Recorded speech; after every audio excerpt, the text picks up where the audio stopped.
But me wa nǹkan tó wá transfer láàrin àwọn méjèèjì ni ò yé everybody. But ẹ bá wo nǹkan tó ń sọ yẹn, àwọn méjèèjì ń play game.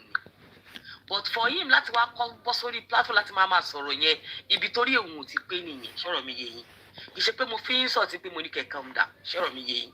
Ṣé rí àwọn méjèèjì game wà láàrin wọn. Àwọn méjèèjì náà jọ play same game. He said he's going to come out in the movie. He said Yeah, he's going to àwọn méjèèjì náà jọ play same game. Ẹ má yẹ kí n tọ̀ yín. Wọ́n jọ play same game ni. Wọ́n kàn fi ọmọ yẹn ṣe victim láàrin àwọn méjèèjì. Ẹ má jẹ́ kí n tọ̀ yín. Orí àwọn méjèèjì ni ò jọ pé. Tó bá fẹ́ pé fẹ́ra wọn, it's allowed. Kò sí nǹkan tó bá ní ṣé bàbá Ìjẹ̀ṣà àti Bíọ́lá àti princess. Kò sí nǹkan tó bad nínú ẹ̀. Oh, okay, bàbá Ìjẹ̀ṣà àti princess lè. Yeah, kò sí nǹkan tó bad nínú ẹ̀ tó fi fọmọ náà mọ ṣe victim láàrin àwọn. Mo ń sìn láàrin gbogbo wọ́ọ̀dù sí pé ẹ ò mọ nǹkan kan pa ẹ̀yẹn ṣe mọ̀ kí la fẹ́ kí la fàdé bẹ́ẹ̀ kò lè tó yẹn. O ní láti wá play victim láàrin gbogbo wọ́ọ̀dù pé o wà innocent. You are not innocent. Number one, nǹkan tó ṣe yẹ kó máa ṣe ní pé kó máa ifá tó bá lọ mistake tí Bíọ́lá ṣe nìyẹn. Ìpè tó bá yẹ pé ó ń fòun gbọ́ jókòó rò dáadáa ni. Ó yẹ kó ti screen rẹ̀ rẹ̀ bí ìfipá kó tó gbé. Ó yẹ kó ti edited. Ó yẹ kó ti screen rẹ̀ kó tó kọ́kọ́ gbọ́ kó tó fẹ́ sọ lọ́kùn tó gbé wá. Mami ti sè. Ẹjọ́ Alájà. Yeah. It's nice to you. Ẹjọ́ mo fẹ́ béèrè kọ̀kọ́. Kí lẹ wí? Mo fẹ́ conclude Okay. ìbọ̀lẹ̀ ẹsẹ̀. Conclude. Okay, àti ẹ jẹ́ ká àti Détọ́lá conclude kọ́ lè ṣe kí ni. So, as to everybody's opinion and suggestion, but my own thing is, because you're mainly talking about Biola, my own advice to her is, if she's going to continue with this podcast of a thing, like I said, the 5 W's has to be in our interviews. God bless you. These are the kind of things we need to tell her. Emilosi School of Journalism in Canada. The ethics to you sitting behind the camera, picking up a mic and interviewing people. In Kotibiola Shegogon, she can actually be sued for it if people want to get into it. But she needs to be mindful as an interviewer and a journalist in her own way. She should not be biased. Because Biola Fisibi contribute and she's human. Gbogbo wa náà ló máa bá. Téèyàn bá ti ní person any.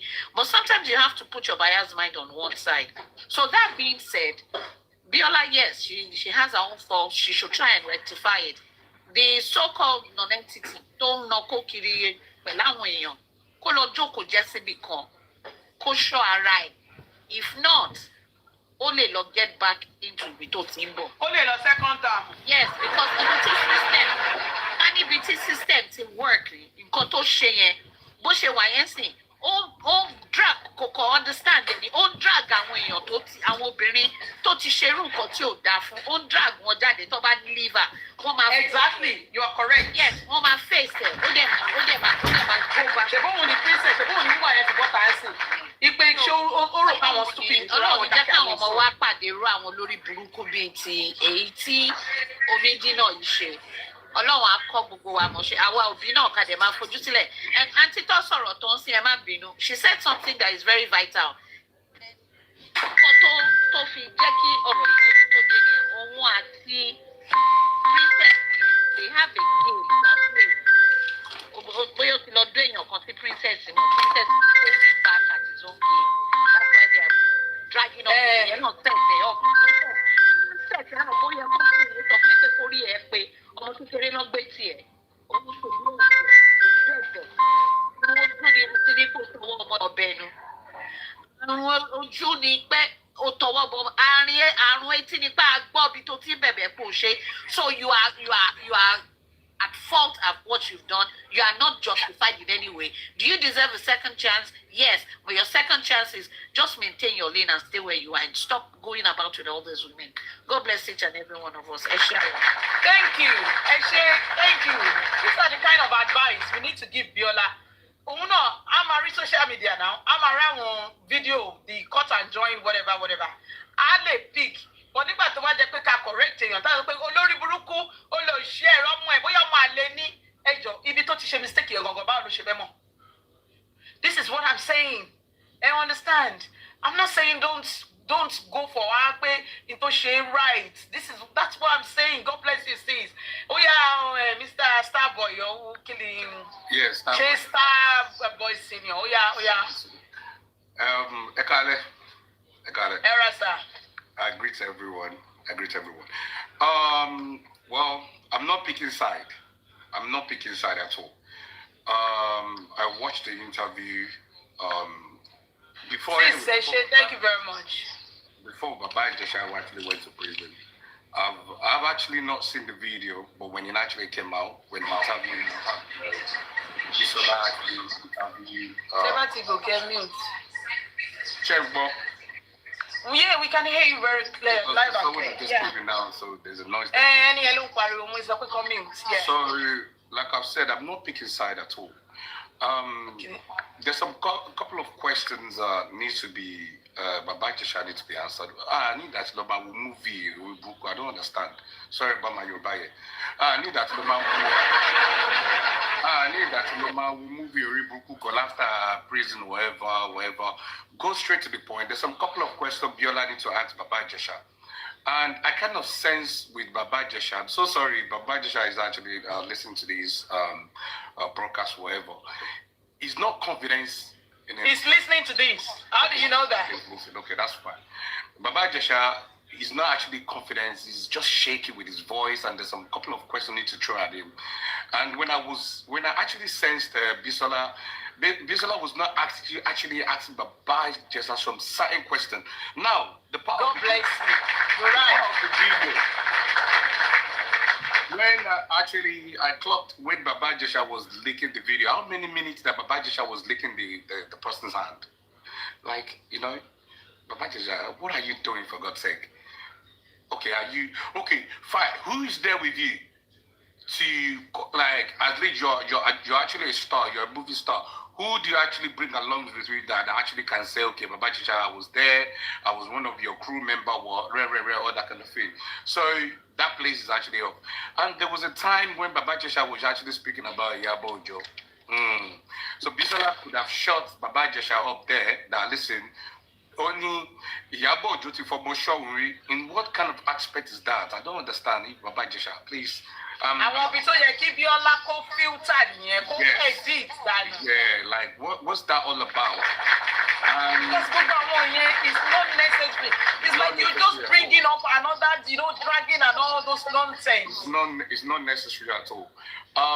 Fine, you're sent to prison, and Baba Ijesha was saying that, okay, when she pedophile, then she rapist, but 80 allow 1 more year for okay, fine. You claim that they mute the video, and okay, fine, but the way you're licking the I don't know whether I don't know, but you've been licking their hand for a long time. What's that all about?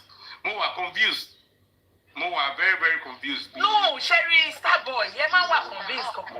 Baba Ijesha, he knows what he did is wrong. Just because as a Nigerian man, and the way they don't want to acceptance is very hard for us. Not all of us. Most of us. Yeah. Right. You understand? Trying to think people, they manipulate people's brain, the whole of Nigerian brain. That is why I'm saying that what Biola did was wrong as well. There's some couple of questions. Me not saying people should not crucify Biola. Not to the extent of. I want a berry.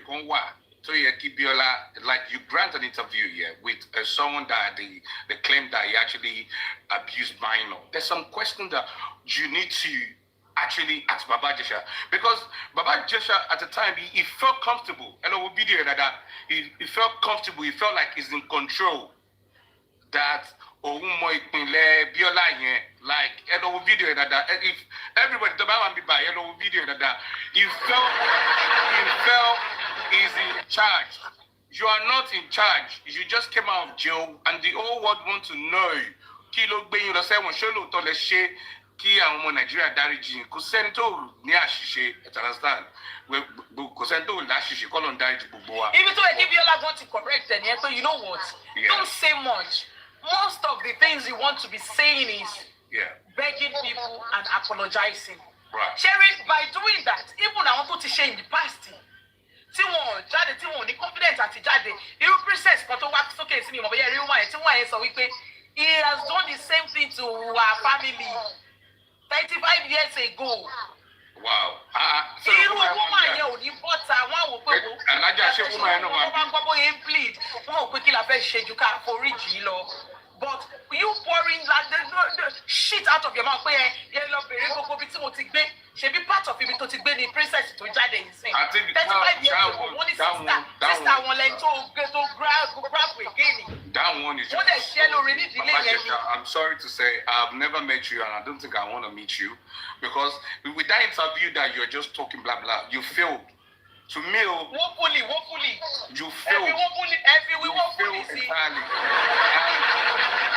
Like, there's a couple of questions about Jesha you need to answer. Like, can you take kiss or been here for a long time? Like, I watched the video and to be honest, Goshari, by explaining, Uma to fall into so many. I'm struggling with that, Alaja. Starboy, why do you need those questions? Why? A crime was committed and there's an evidence. The crime was committed. In another deep pit. Why do you need to be asking questions? The best thing to do is I find it very weird. I find it very weird. Like if you're claiming that we don't need to ask questions. We don't need to ask questions. A crime was evidently committed. Period. Against a minor. That's it. That's it. Because we don't need to ask that question against that way. We all knew what he was doing. When it's like I confess I understand. We're entertaining. Which in Nigeria, we're entertaining somebody. I'm so angry with it. All he's supposed to be doing is making Nigeria music. On the island, Bushman born way kick. I'm 15. No, you can't say that. You can't say that. You can't because you don't have the evidence. No, you can't say that. No, you don't. You have to be really careful about that.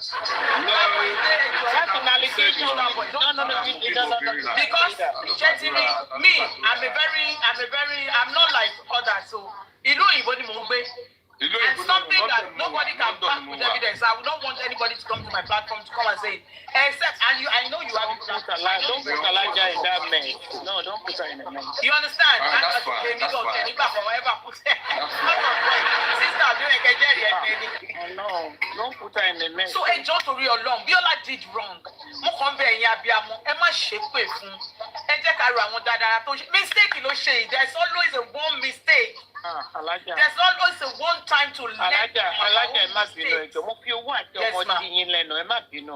so passionate about it. I don't know if you know, I'm a child protection social worker for 25 years. This is disgusting. It can only happen in Nigeria. So you know what? We're losing the plot and the entire conversation. Everybody, the real issue here is not about the interview, okay?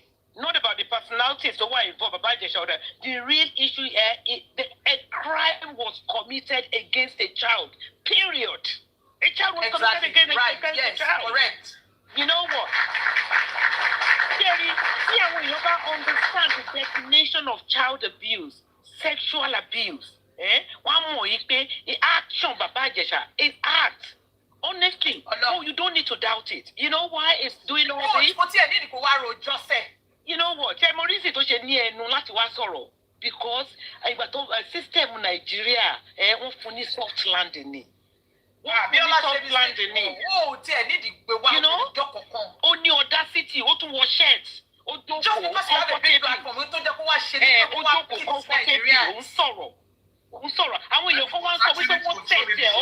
he was actually controlling the interview. He's not. You're right, he was. I'm going to say this about Biola, and I'm so sorry, and I'm not going to apologize. Motherhood. To experience in motherhood, you won't do what you did, with Baba Jesha. You know what? You won't do it. He said, he said that before Biola make it, Biola was sleeping somewhere roughly. I don't care about all those. I don't care about all those things. I want to focus on the child, the crime that was committed. The only thing in Nigeria is money in here. You focus on the thing, the actual thing that happened, the crime that was committed. I don't care about Biola's past. Everybody don't need past it here. What do you care about that? The past. Nǹkan tá à ń sọ ni pé a crime was committed against a child. Nǹkan tá a ní láti prove ní period. Ẹni tó bá dẹ̀ ṣe kó lọ sẹ́wọ̀n. Ṣé tó bá jẹ́ Yomi Fábíyì ló wà lẹ́yìn rẹ̀? Yomi Fábíyì ló máa ó yẹ kó gé okó òun àti Yomi Fábíyì kó gé okó gbogbo wọn ni kó má exist mọ́. Kí ló ń ṣe ń lé ayé kí wọ́n fokó wọn jẹ lọ? Kó gé okó wọn dànù. Wọ́n gé sínú ọbẹ̀. Àwọn ọmọ wa ẹ jẹ́ káwọn ọmọ wa safe kó máa rìn káàkiri lójú títì mọ́ wọn safe mọ́. A lot of them wọ́n pọ̀ káàkiri ní Nàìjíríà. A lot of them gbogbo èyí tẹ́ máa ń gba àwọn ọ̀nkù tó ń wá láti Nàìjíríà tó wá ń visit yẹn. You gotta be really careful about it. You gotta be really careful. Àwọn ọmọ yín ò lè sọ fún yín nǹkan tó ju wọn rí. Àwọn iye wọn tó ń tẹ̀ lọ́yàn tó ń tẹ̀ nídìí. Ẹ̀ẹ́dẹ̀ mọ́ nulẹ̀. Gbogbo wọn iná wá láti Nàìjíríà. Sí ìṣẹ́ àwọn tó ń wá tán ni wọ́n ṣe jápa. Mọ́yé wọn tó máa mú tán máa ní wọ́n àwọn ọmọ kéékèèké lọ́wọ́ tó sí. I'm so angry about it. Nàìjíríà tó máa rí under age tó dé máa dé pé ayé du ìkíní kan. Nítorí ẹ̀ lọ́pọ̀lọpọ̀ wọn ṣe máa ń sọ pé I like to go to. Fi àwọn ọmọ yìí sílẹ̀. Nítorí pé àwọn ẹgbẹ́ àwọn ọmọ lọ́ bá sùn bẹ́ẹ̀. Ẹ ti ká gbogbo àwọn ọmọ ẹ̀ ti destroy wọn. Ẹgbẹ́ àwọn ọmọ wọn lọ́ bá sùn. Ọmọ ni mo like Nàìjíríà. Nàìjíríà ń gbá ọdún. Nàìjíríà is sweet. Ìṣúgà dájú àwọn ọmọ under 15 under 16 lọ́mọ máa lọ gbé. Ẹ̀dẹ̀ máa máa protect àwọn ọmọ tí yín lóyìnbó.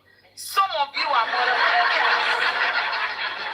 more the worst part of it. Ìgbà tọ́rọ̀ bàbá Ìjẹ̀ṣà yẹn ṣẹlẹ̀, àwọn àgbàlagbà kan nínú Nollywood ń bọ́ síta àṣìṣe leléyìí o. Àmọ́ òpin irú ìlú wo ni mo ti wá ìjọba ọ̀lọ́? Àwọn wo leléyìí? Inú ẹ wá bọ́ síta ẹ ń plead ẹ wò ṣe fún mi o. You know, kí ni gbogbo nonsense yẹn? A ní èèyàn ṣẹ̀, a rí evidence. Kí lẹ tún wá? Evidence wà bẹ́ẹ̀. Exactly, ẹ wo Bíọ́lá, ṣé ó yẹ kí Bíọ́lá tiẹ̀ mi ìmọ̀rú àṣìṣe tó ṣe. Bíọ́lá, because the another thing pẹ̀lú Bíọ́lá ni pé ọmọ rò pé I can get away with anything in Nigeria. This is Nigeria now. No, Naija ló ń pè bí. Nàìjíríà ẹnu tó fi ń sọpádé ogun náà fi ń sọpádé ogun. Ẹ lọ kún page ẹ̀ down lórí Instagram. Ẹ kún gbogbo page ẹ̀ down orí Instagram. Be careful, be warned. Ẹ kún gbogbo page ẹ̀ down. Ẹ pull ẹ̀ down. Àti lórí TikTok, gbogbo TikTok ni o, Instagram, everywhere. Pull it down. Lórí YouTube. Put it into an archive. Go and take it down. Please, I'm begging you. Kò tún pull ẹ̀ down. Ṣọ́ọ̀ṣì wà ń bẹ̀ ni, ṣọ́ọ̀ṣì wà ń bẹ̀ ni kò gbé fídíò yẹn. Kò tí ì gbé sílẹ̀ o. Go and put it away. Kò ní ṣe é. Ẹ ń wò pé ẹ̀kan pariwo ni gbogbo akàn ranjú bí ni kò ṣe ní nǹkan kan. Màmá ọmọ Bólúwa ti dé, àwọn yẹn dé, wàhálà dé. Ẹ má sọ pé they need to pull her page down. No, don't say that. No. Ẹ bọ̀ bíbí. No. Ó lè kó pọ̀ sí ìdájọ́ ìdá. Ẹnìkan comment section. Ẹnìkan put the page down. Ẹ jẹ́ kó pull ẹ̀ down. Alájà àpèké mi. Ẹ wò ẹjọ́ torí Ọlọ́run máa bọ́ọ̀lẹ̀ torí agreement wa àlè àbí o. Ṣé rí ẹ má bínú torí. A máa disagree to agree. Lady Joy. Yes, mama. Ní orí ìpínlẹ̀ mo wà ṣẹ́ rí. Ọ̀nà nọ́ọ̀sì gbogbo wa ò lè sùn. Alájà ẹ mọ̀ kó tó ṣẹlẹ̀ tí mo fi ẹ má bínú gbogbo ilé ẹ má bínú pardon my manner bó ṣe ń ká mi lára ni mo ṣí mi ẹ̀ṣẹ̀ wọlé má ṣí máìkì nílẹ̀. Ṣí mi ṣe ń wọlé. Ṣí mi ẹ̀ṣẹ̀ wọlé ẹ mọ̀ kó tó ṣẹlẹ̀. Alájà a máa ń ní different opinion mo dẹ̀ máa ń like courage yín pé we disagree to agree kì í ṣe pé torí ìjà ṣó ti yé yín. Àdẹ̀níjà torí ẹ̀jà yes but life is like that. 6 ní lọ́dọ̀ Táyé 5 9 ní ọ̀dọ̀ 9 ló yọjú sí bẹ́ẹ̀ ni. Ṣẹ́rí màá wá fún yín nǹkan tí mo sọ pé Bíọ́lá need to go down from my own opinion màá dẹ̀ wá sọ fún yín. Number 1 charity tí Bíọ́lá ń ṣe is always one-sided. Charity tó ń ṣe. Ẹ má bínú quote and unquote. Bíọ́lá came out this year, I think it was February. Ó ní wípé ẹ̀yin Nigeria youth inbox òun ti kún ẹ máa ní kò ń help yín. I'm tired, they ló pọ̀ di ara kills on me, kí ara kíní kan mi, ẹ jọ̀ọ́ ẹ má pa mí, ẹ má ṣe kíní kan. Ṣé pé wọ́n rí numbers òun wá? Kò pé ọ̀sẹ̀ kan, ẹlẹ́yẹlé ń wó ba ẹ lọ, àlòkù báyọ̀ wá. Ìyẹn ṣí kámẹ́rà. Ó sunkún egbére, Bíọ́lá sáré jump into her life. Ó pè wá fún interview, ó sáré solicit owó fún. Ṣé Bùsọ́lá Ọ̀kẹ́ nídìí ẹ̀pù tí Bíọ́lá raise fún yẹn? Then again, Jùmọ̀kẹ́ George. Nígbà tí yẹn wá ṣe sàkámàjẹ fún ọmọ Nàìjíríà pé òun ti ń pẹ́ ọmọ wọn òun lọ síbi kan òun látijọ́ yìí. People came out and said irọ́ ló pa. Ọmọ ibi tí ọmọ yẹn wà mọ̀ pé ó struggle lọ ni. Nínú interview ọmọ yẹn náà, at the end of the day, Bíọ́lá raised fund for that woman. wọ́n fún ọmọ lówó wọ́n fún ìyá lówó ọmọ tún sílẹ̀ pé bẹ́ẹ̀ ló máa gbé ṣọ́mọ yẹn nìkan ṣọ́mọ Jùmọ̀kẹ́ George nìkan ni ìyá ń jẹ tó kúrò Nàìjíríà tó lọ ṣẹrú ní Libya tó lọ ṣẹrú nílùú bòmí. Why is it that Nollywood industry nìkan ni Bíọ́lá ń ràn lọ́wọ́? Why tí o make help ẹ̀ tó jẹ́ kí o jẹ́ kó jẹ́ equal opportunity for everybody? How many people tí o lórúkọ tí Bíọ́lá ti ràn lọ́wọ́? Cloud chaser ni Bíọ́lá, tẹ̀lébàjẹ́ ọkàn mi ni Bíọ́lá. Ṣé rí ọ̀rọ̀ tí Bíọ́lá ò bá kí n ṣe cloud chaser? Bàbá Ìjẹ̀ṣà ti kọrin ní tó jẹ́ láti court. I'm not in support of what he has done. Ṣó ti yé yín? But anybody ló kò sẹ́ni tí ò ṣe mistake. There are millions of Bàbá Ìjẹ̀ṣà ní àgbáyé. Bàbá ń bọ̀ mọ́ sùn. Gbogbo wọn dẹ̀ lọ́lọ́ máa mú. But Bàbá Ìjẹ̀ṣà came out. Ó kọrin. Orin yẹn dùn kò dùn o. Bíọ́lá sáré bọ́ta. Cloud chaser ni Bíọ́lá. Because ọmọ ìpè tóun bá ṣe interview yẹn fún Bàbá Ìjẹ̀ṣà, people will definitely come out and bash at that man. Bàbá Ìjẹ̀ṣà ṣe ohun tí ò dáa. Yes. Tó bá lọ bá Bàbá Ìjẹ̀ṣà pé ọ̀nkú ẹ jẹ́ kí n sọ̀rọ̀ fún yín, ẹ jẹ́ kí n sọ̀rọ̀ fún yín, àbí ẹ wá sọ̀rọ̀ yín síta, ó yẹ kó sọ, àbí ìfà tó bá ti pé Bàbá Ìjẹ̀ṣà ló lọ bá pé mo fẹ́ sọ story òun ló máa sọ pé ọ̀rọ̀ yín yẹn o, tó bá sọ fún kò yẹ kó gbèrú ọ̀rọ̀ yẹn bọ́ síta tí Bíọ́lá ò bá kí ṣe àríjẹ ní Màdàrú. Nǹkan pé tẹni àwọn tó bá fẹ́ sọ story fún ẹ, trauma tó máa kó sí afterwards kò kan Bíọ́lá. Nǹkan tó bá ti jẹ́ hot cake ló fẹ́ máa gbé wá síta.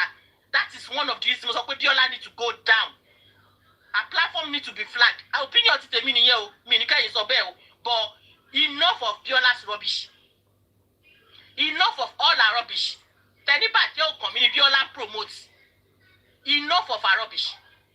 Bàbá Ìjẹ̀ṣà, yes, ìyẹn ti ṣe nǹkan tó máa ṣe kò change ways ẹ̀. Ẹ lọ gbọ́ bí Bàbá Ìjẹ̀ṣà ṣe ń pe Bíọ́lá nàbẹ́ ẹni pé boyfriend and girlfriend ni wọ́n. Bíbí àbí kí ló ti ẹ̀ ń pè lórí interview yẹn bíbí bí ẹni pé kínní ṣọ́ọ̀jà wèrè. Bíbí Bàbá Ìjẹ̀ṣà nínú gbogbo interview tó ṣe ní 8 to 7 àpèkẹ́mìdà ibi tẹ́ ẹ ti pé bàbá yẹn feel sorry tó need second chance ẹ sọ fún mi. No, mi ṣe rí ọ̀rọ̀ Bàbá Ìjẹ̀ṣà ẹ má sọ yẹn.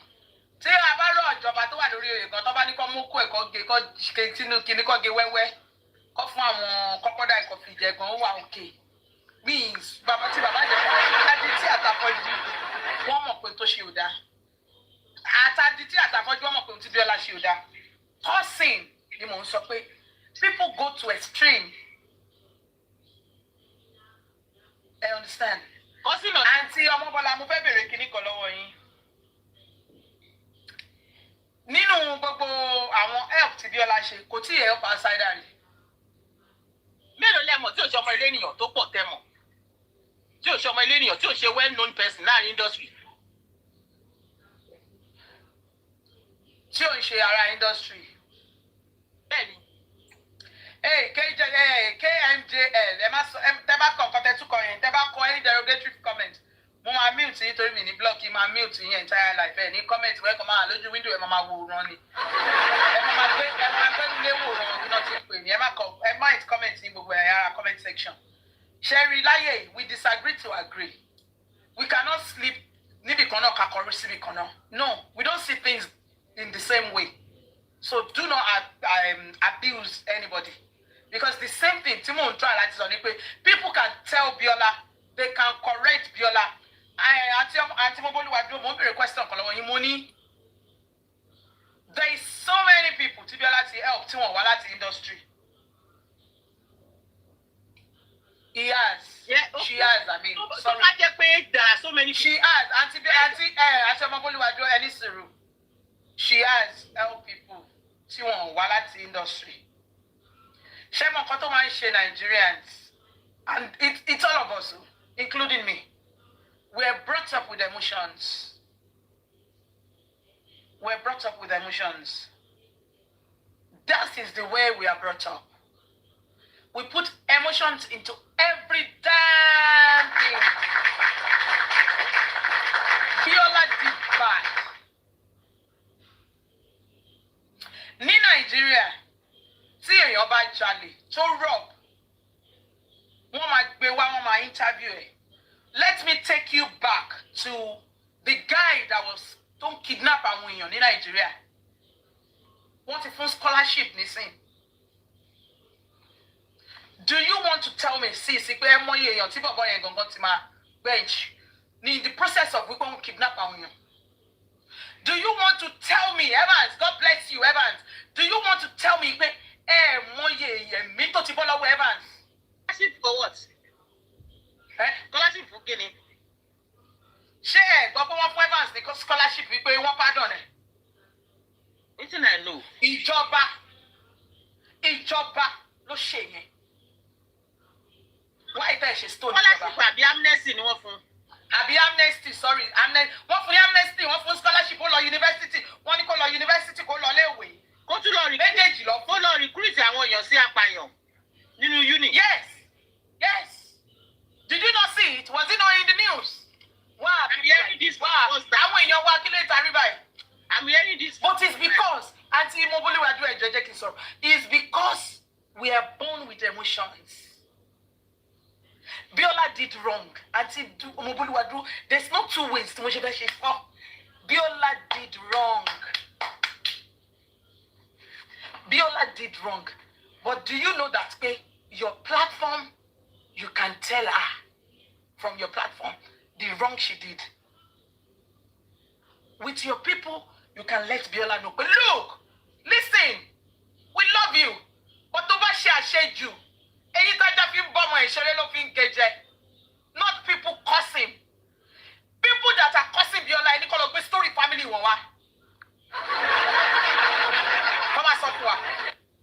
People that are saying the story and you shall really please, can I talk? I've been waiting for over an hour. You know, I have 1 hour. I shall go. Can I send request to you? I shall send the request.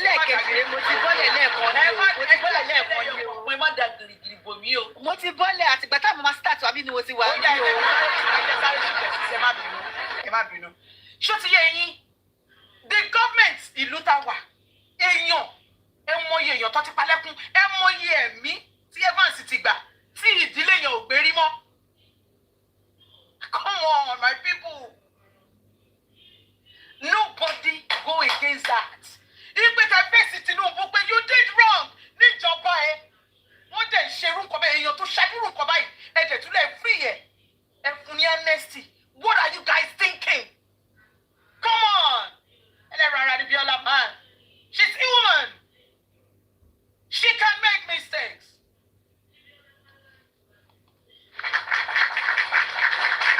Take up your question, consider that presentation.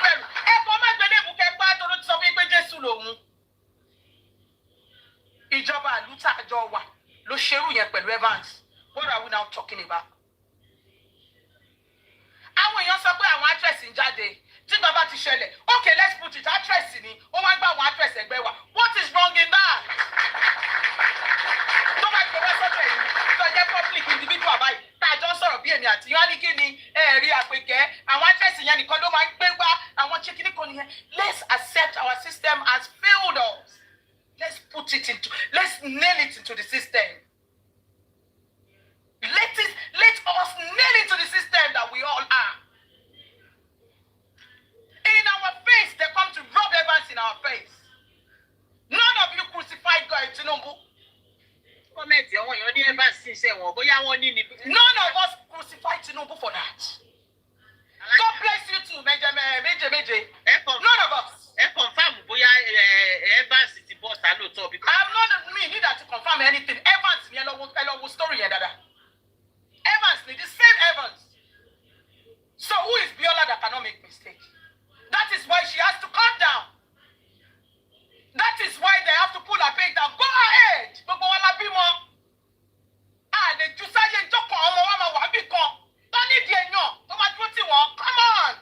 Go and kill her. What is she mistake there? Because she's not a human being. Jesus ni. I don't be ni. Only she mistake. So what? She has done wrong. Biola, you have done wrong. You shouldn't bring Baba Ijesha. You brought Baba Ijesha. You should edit those videos. You shouldn't bring it like that. Your own government, property, you talk about what you do. Oh, be able to run up with you and more yet, delete your party to Parusara. See, but just because they celebrate this, they will not answer you. Emma Jacaribe, and Jacamano to your party soon. mo máa sọ fún gbogbo wa àwọn kọ́kọ́ wa ṣe tá a máa ń ṣe nínú ayé Kama is a bitch. It's a fucking bitch. It will come to you until you the day you never expected. Ọ̀rọ̀ ẹnu ẹlòmíì lásán ó máa fi hàn ti ayé àwọn ọmọ ẹ̀. I am telling you, let us be careful. We are all mothers. You can imagine people saying, hello, baby, I want to comment section. Hello, get your account here. Hello, and so what? And so freaking what? Hey, she not protest Abuja. Nígbà tí ìjọba tí yín wá rub whoever sí yín létí lójú. What did you all do? Come off it. It's my opinion.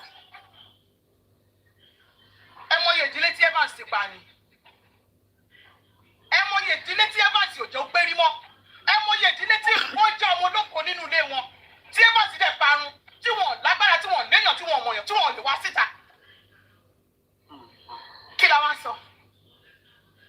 Ìjọba yìí dẹ̀ filẹ̀, wọ́n fún ní amnesty, wọ́n fún scholarship. And we're all happy. We're all happy. They did well. Ìjọba did well. Come on.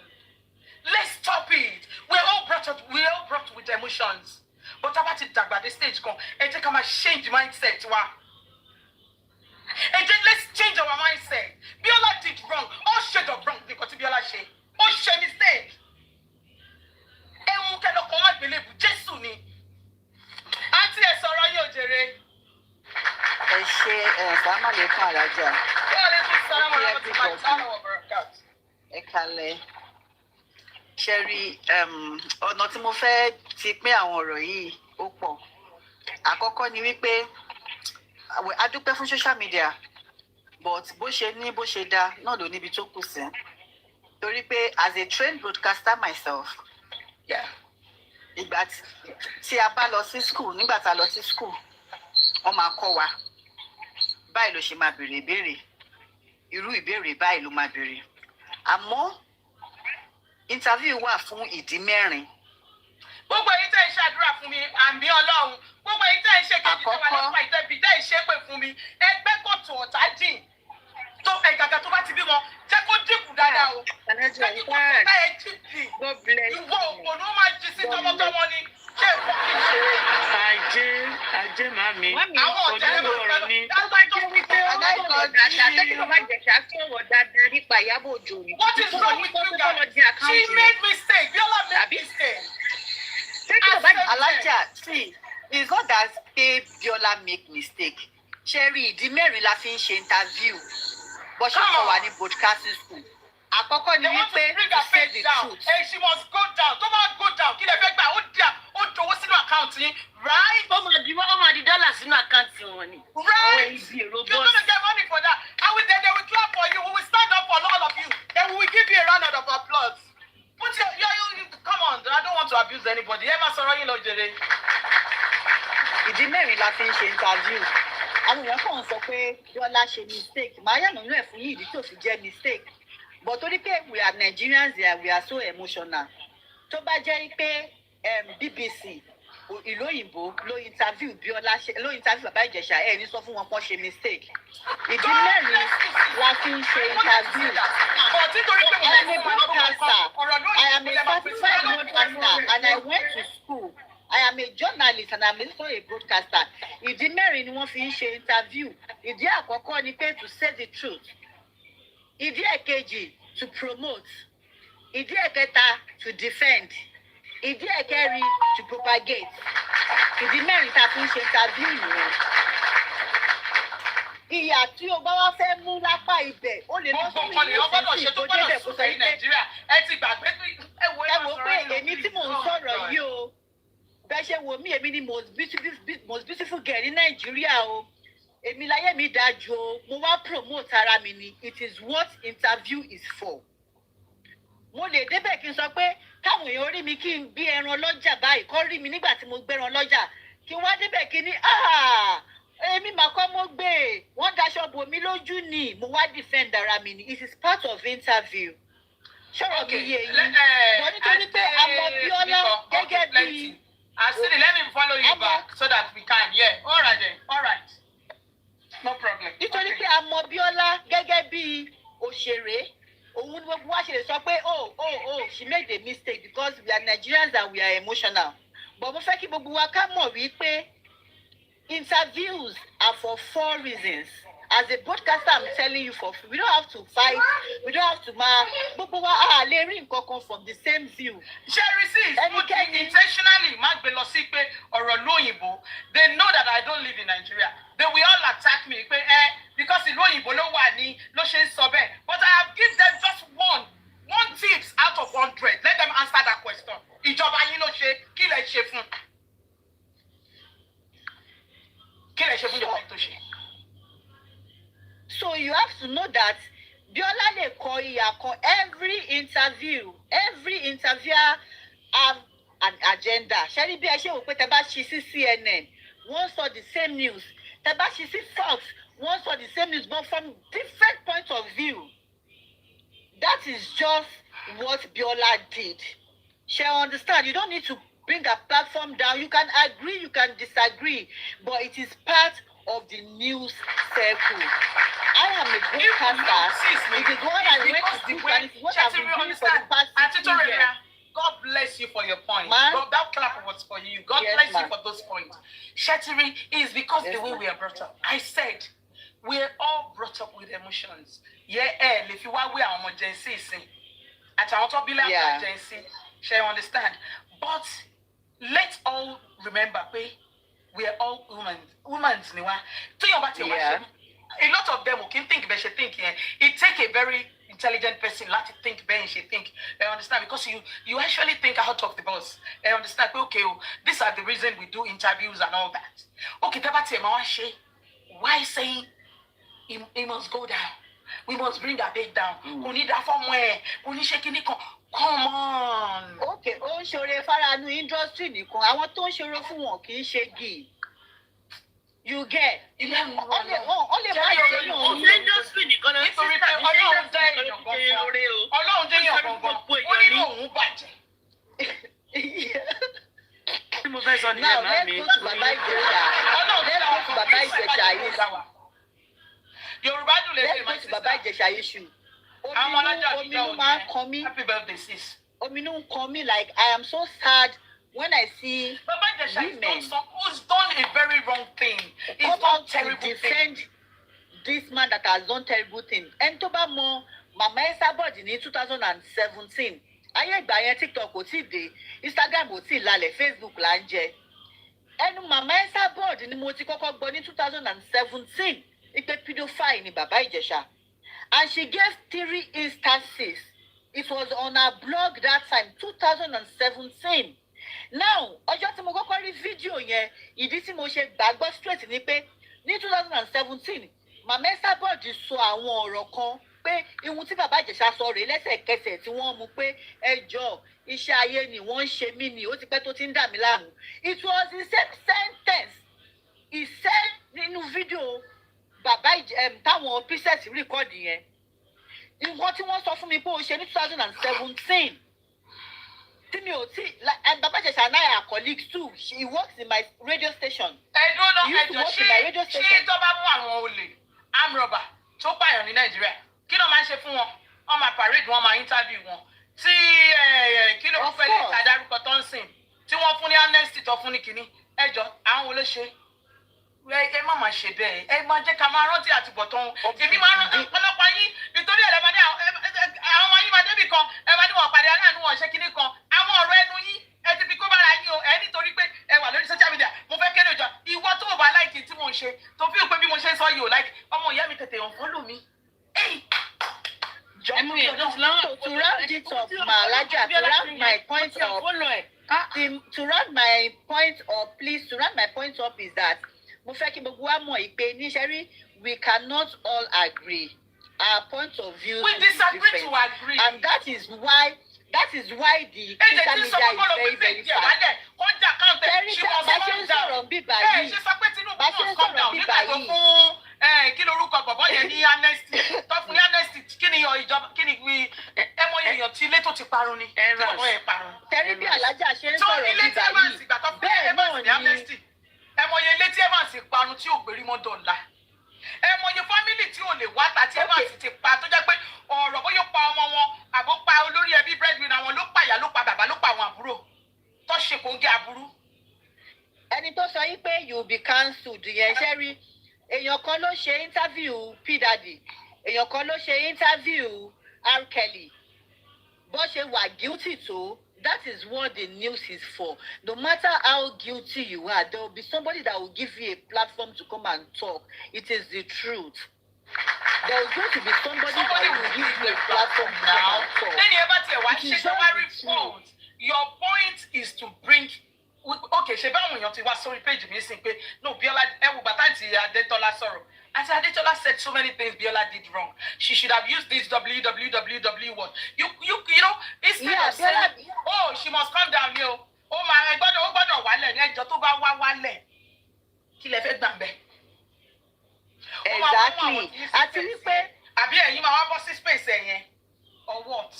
Àti wípé to round it up ṣẹ́rí gbogbo wa social media dé òun ló jẹ́ kí iṣẹ́ wa tó jẹ́ iṣẹ́ broadcasting tó jẹ́ kí iṣẹ́ wa gbọ̀pọ̀. Nǹkan tó ṣe tí ò dáa ẹ lè fi sọ pé your opinion pé she could have done it this way better. She could have done it this way better.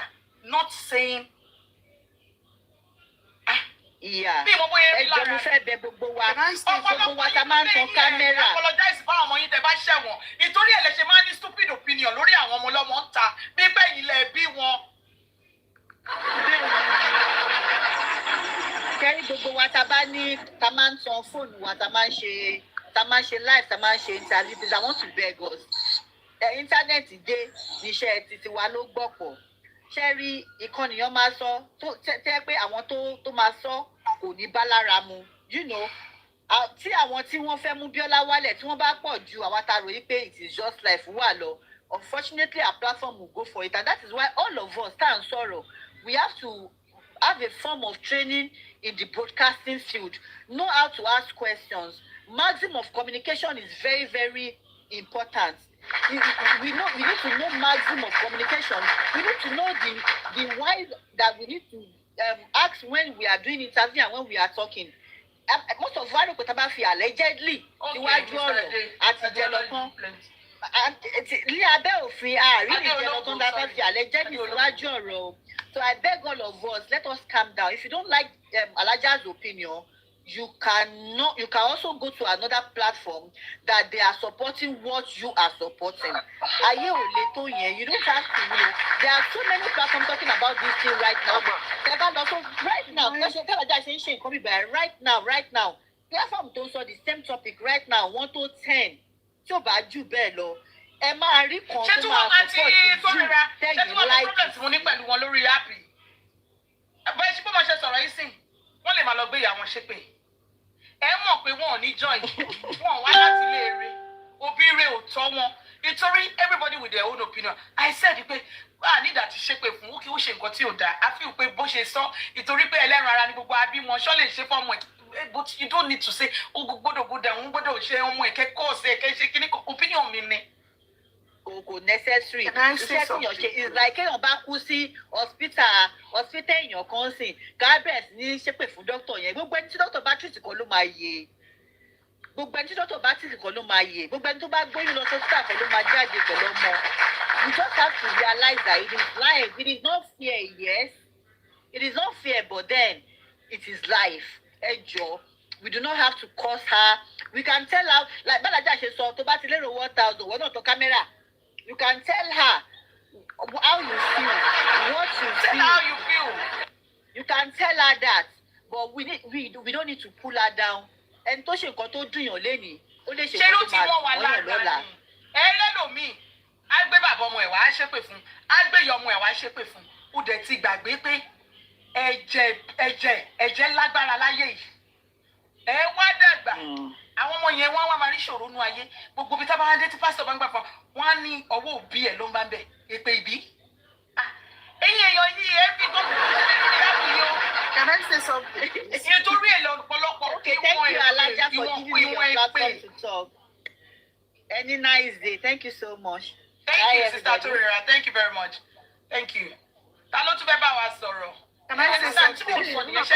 Nítorí pé ọ̀nà mẹ́ta lè pé máa ń jà sí. Kò ní Bíọ́lá ó máa ṣe báyìí ni bí kinní kan ẹ̀yin fúnra yín tẹ̀ ń gbọ́. Ẹ̀yin fúnra yín tí tẹ̀ ń ṣe. Ẹ understand kò dẹ́ ń jà lóòjọ́ máa lọ dúró. ìjọ kan re ló máa lọ dúró ẹ understand ohun ìmọ̀ ń sọ wípé ẹ jẹ́ aṣọ́ra we can the same thing bẹ́ẹ̀ sọ pé Bíọ́lá ṣe àwa náà ṣe we all do it. Ẹ ká sọ̀rọ̀. Bàbá analyse fún àmàrí pàwọn náà ṣe ó yẹ sọ̀rọ̀ yín. I can't so much. How I feel good afternoon, everybody, depending on where you're listening from. So this is my take on it. Actually, mo máa ń try láti gba àwọn èèyàn níyànjú. Ó dẹ̀ máa wà very, very good. Tó jẹ́ pé ẹni tí ò bá ní, like for me, I have a background in mass communication, broadcasting and all that.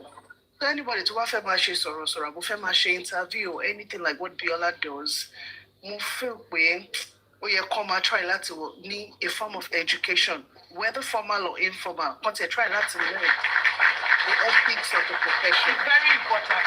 They are very important. And then another thing is Àǹtí this. Alẹ́rọ̀.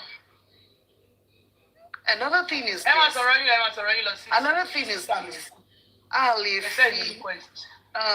lè fi CNN, a lè fi channels, for example, Tiwa ní Nigeria, a lè fi all those BBC, a lè fi way independent, you know. Individual broadcast. Exactly, just like nǹkan tí Bíọ́lá ń ṣe àbí bóyá bí nǹkan tẹ́yìn ń ṣe nísìnyí. Those are very big platforms and they are known to carry news. And they are known to also present issues in such a way that their own opinion about that issue is not projected. They only do it probably to help that person hear that person's opinion. So professionally, so I blame Biola. It is not completely wrong for her to have interviewed Baba Ijesha. No, absolutely not. The only thing I blame her for is wrong timing, number one. And secondly, the way she actually interviewed him. That is where she made the mistake. And I think she's learning. It's a learning process for her. It does not mean she should God be bless cancelled. you. God bless you. It's a learning process. So another thing I'm going to add to that is that, just like I said, but I think what Nigerians are actually saying is, it's a emotion, share everything. It's a global village now. Separate emotions. Now, but if you tell me the problem one, where are things? Àǹtí Queen ẹ má bínú pé mo dọ́rọ̀ mọ́ ilẹ̀ ṣẹ́rí àwọn ọmọ jẹ́sí yẹn ìdí tó ṣe ń wùwà ẹnìyẹn wọn á wá lọ dájú torí wọn fẹ́ motion sí nǹkan. So in fact mo kàn jáàmù platform yín ni ẹ jẹ́ follow yín. So mo ṣẹ̀ṣẹ̀ ṣe fídíò kan lórí ọ̀rọ̀ yẹn tán ní ìsinmi. And I think what the issue is, what Biola should understand is this. Brand. She's a brand. And the brand is your reputation. A brand is your... Excuse me, I might be interrupting you. I want to ask you a question. Yes, ma'am.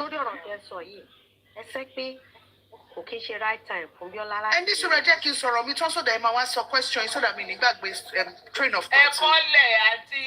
So, yeah. So now, so what the issue is brand. Your brand is your identity, your brand is your reputation. You don't want to smear it. That's why in the developed country, if you tell anybody about big brands, but I say brand ambassador, woman dissociate like it. Woman stand aloof. Follow your draw right. Tó bá ti yanjú ọ̀rọ̀ ẹ̀tọ́ tó bá wá sí market padà tó bá ṣe business pẹ̀lú, they go on. So I'm just particular because Biola is doing a great work and I am so I love what she's doing. So she should try to manage herself. Gbogbo nǹkan kọ́ lèèyàn máa ń sáré dabble into. God bless you. You don't quickly dabble into things. And that is why she's going through this backlash now. So your brand, she should protect it, and even if she has to do it, if she has to come back and do it later, there is a way people will know that this is just for information purpose. It's just to inform the public. Any platform to inform you. This is my own side of the story. Where she stands clear, she's not for A, she's not for B, because that's how it is in the broadcasting world. Your opinion as the interviewer do not have to be obvious. and you do have to present it.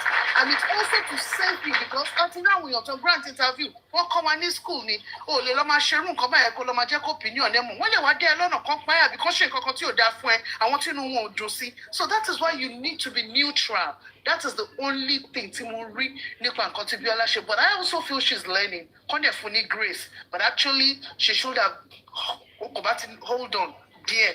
So ẹ lè bèrè question yín náà mà. No, question tí mo fẹ́ bèèrè lọ́wọ́ yín náà ni the right time. Wọ́n fẹ́ bèèrè lọ́wọ́ pé ìgbà wá ní right time láti jẹ́ pé irú interview tó wáyé yẹn tó wáyé mà. Okay, so now Bíbélì tí mo máa ń kà ó ní ìgbà àti àkókò ó wà fún gbogbo. Now Bàbá Ìjẹ̀ṣà ṣẹ̀ṣẹ̀ jáde ni. I'm not even addressing his own issue. Ó ṣẹ̀ṣẹ̀ jáde ni. Tí bá tiẹ̀ máa address Bàbá Ìjẹ̀ṣà, ó yẹ kóun náà ṣì calm down no, right? Then ó ṣẹ̀ṣẹ̀ jáde ni ọ̀rọ̀ yẹn ṣì ń gbóná as in. She fresh lára àwọn èèyàn. Ó ṣì fresh lára àwọn èèyàn. Ó yé yín. So sometimes you let issues be. Woman go through a lot. We have had people in the industry, maybe movie industry, music industry, will go through a lot. Woman fizzle out for a while. Woman pada when my conscience come on the background, everybody mama observe one. O call it jojo come boom. And the koko mag be one ni project come. I think it's already a project, and that is where the focus is going to be. One day we'll travel back down the lane. It's okay. And the one problem for nigba kon. Kile le son nigba koko ye. Báwo lẹ ṣe ṣe tẹ́ fi yọ nínú ogun yẹn. Báwo ni so that àwọn tó bá ń gbọ́ yín tó bá ń go through that kind of thing. Sure you understand? Wọ́n máa mọ bó ṣe lè ṣe so that àwọn náà kò ní jẹ́ pé nǹkan tó ṣẹlẹ̀ yẹn ayé wọn bàjẹ́ everything dẹ̀ lọ bẹ́ẹ̀. That is what I'm saying. If she has done it that way, she wouldn't have this problem at all. But I know that she has learned now. I hope I've answered your question. So I'm not saying she shouldn't have talked about it, but what should we go about this to Àti pé Queen ṣé mọ̀ wípé nígbà tí Bàbá Ìjẹ̀ṣà ti jáde, she is the first person láti gbé Bàbá Ìjẹ̀ṣà wá ṣe interview. Please. She is ó pẹ̀lú nǹkan tí it yẹn ṣe pọ̀ fún. She is the first person, which is coming off wrong because you are a woman. You are a woman. You know, people are emotionally sensitive. Exactly. Baba Ìjẹ̀ṣà, it's something that is happening and people are keeping quiet about it. And you giving him your platform is like encouraging it. Exactly. It's just too early. It's not giving him your platform on ṣe pé you encourage the mentality wa ni no.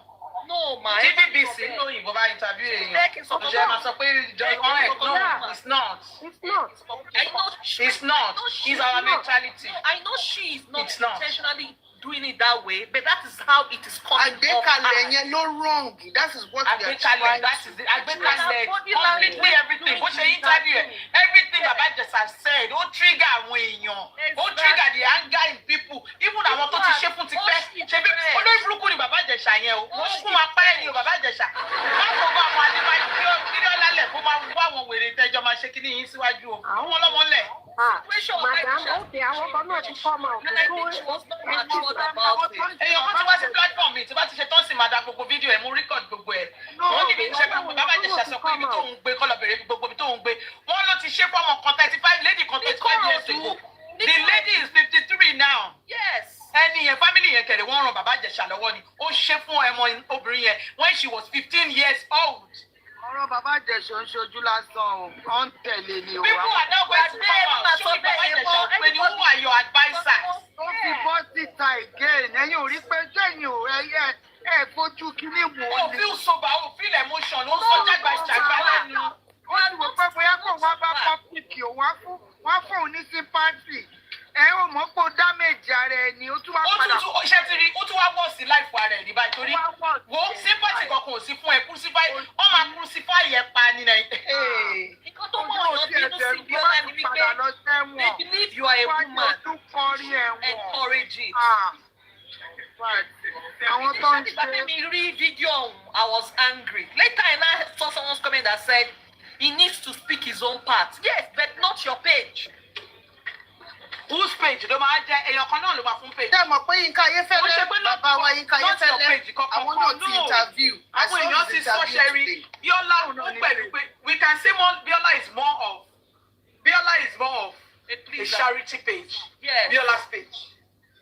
Sharing tó ṣe yẹn kì í ṣe profession ẹ̀. She couldn't do it better than that. But nígbà tó ṣe ìsìn ó máa learn. Ẹ understand torí pé tó bá jẹ́ pé àwọn tó jẹ́ profession mọ̀ tó ń kàwé fún tó ń mọ̀ pa broadcasting dáadáa, they know questions to ask. That kind of situation. Wọ́n mọ àwọn questions tó máa bí tí ò ní trigger àwọn èèyàn. But because she doesn't know. Káwọn èèyàn lọ síbẹ̀ kó sọ story ayé wọn, kó ṣe kinní kan, ṣe understand, it's more of charity. You understand? So, ibẹ̀ ni mistake yẹn ti wá. But nǹkan tèmi ń sọ ni pé ṣé ráwọn èèyàn wa? Ẹ wo, opinion tèmi lèmi sọ ni. Opinion oníkálukú ọ̀tọ̀ tó ti rí bọ́ dànù. I'm a bit disappointed, but at the same time, I think we are learning. Everybody is learning. Nigeria need to heal, but at the same time, you can't tell us to encourage pedophiles. There are a lot of pedophiles in this country, everywhere. Was anybody ever get it wrong? Because anybody don't suffer you can encourage pedophile. She has anybody to support in continue about the Shashe Dabi by saying. Killing the change the narrative. Did anybody say what he did is wrong? Is right?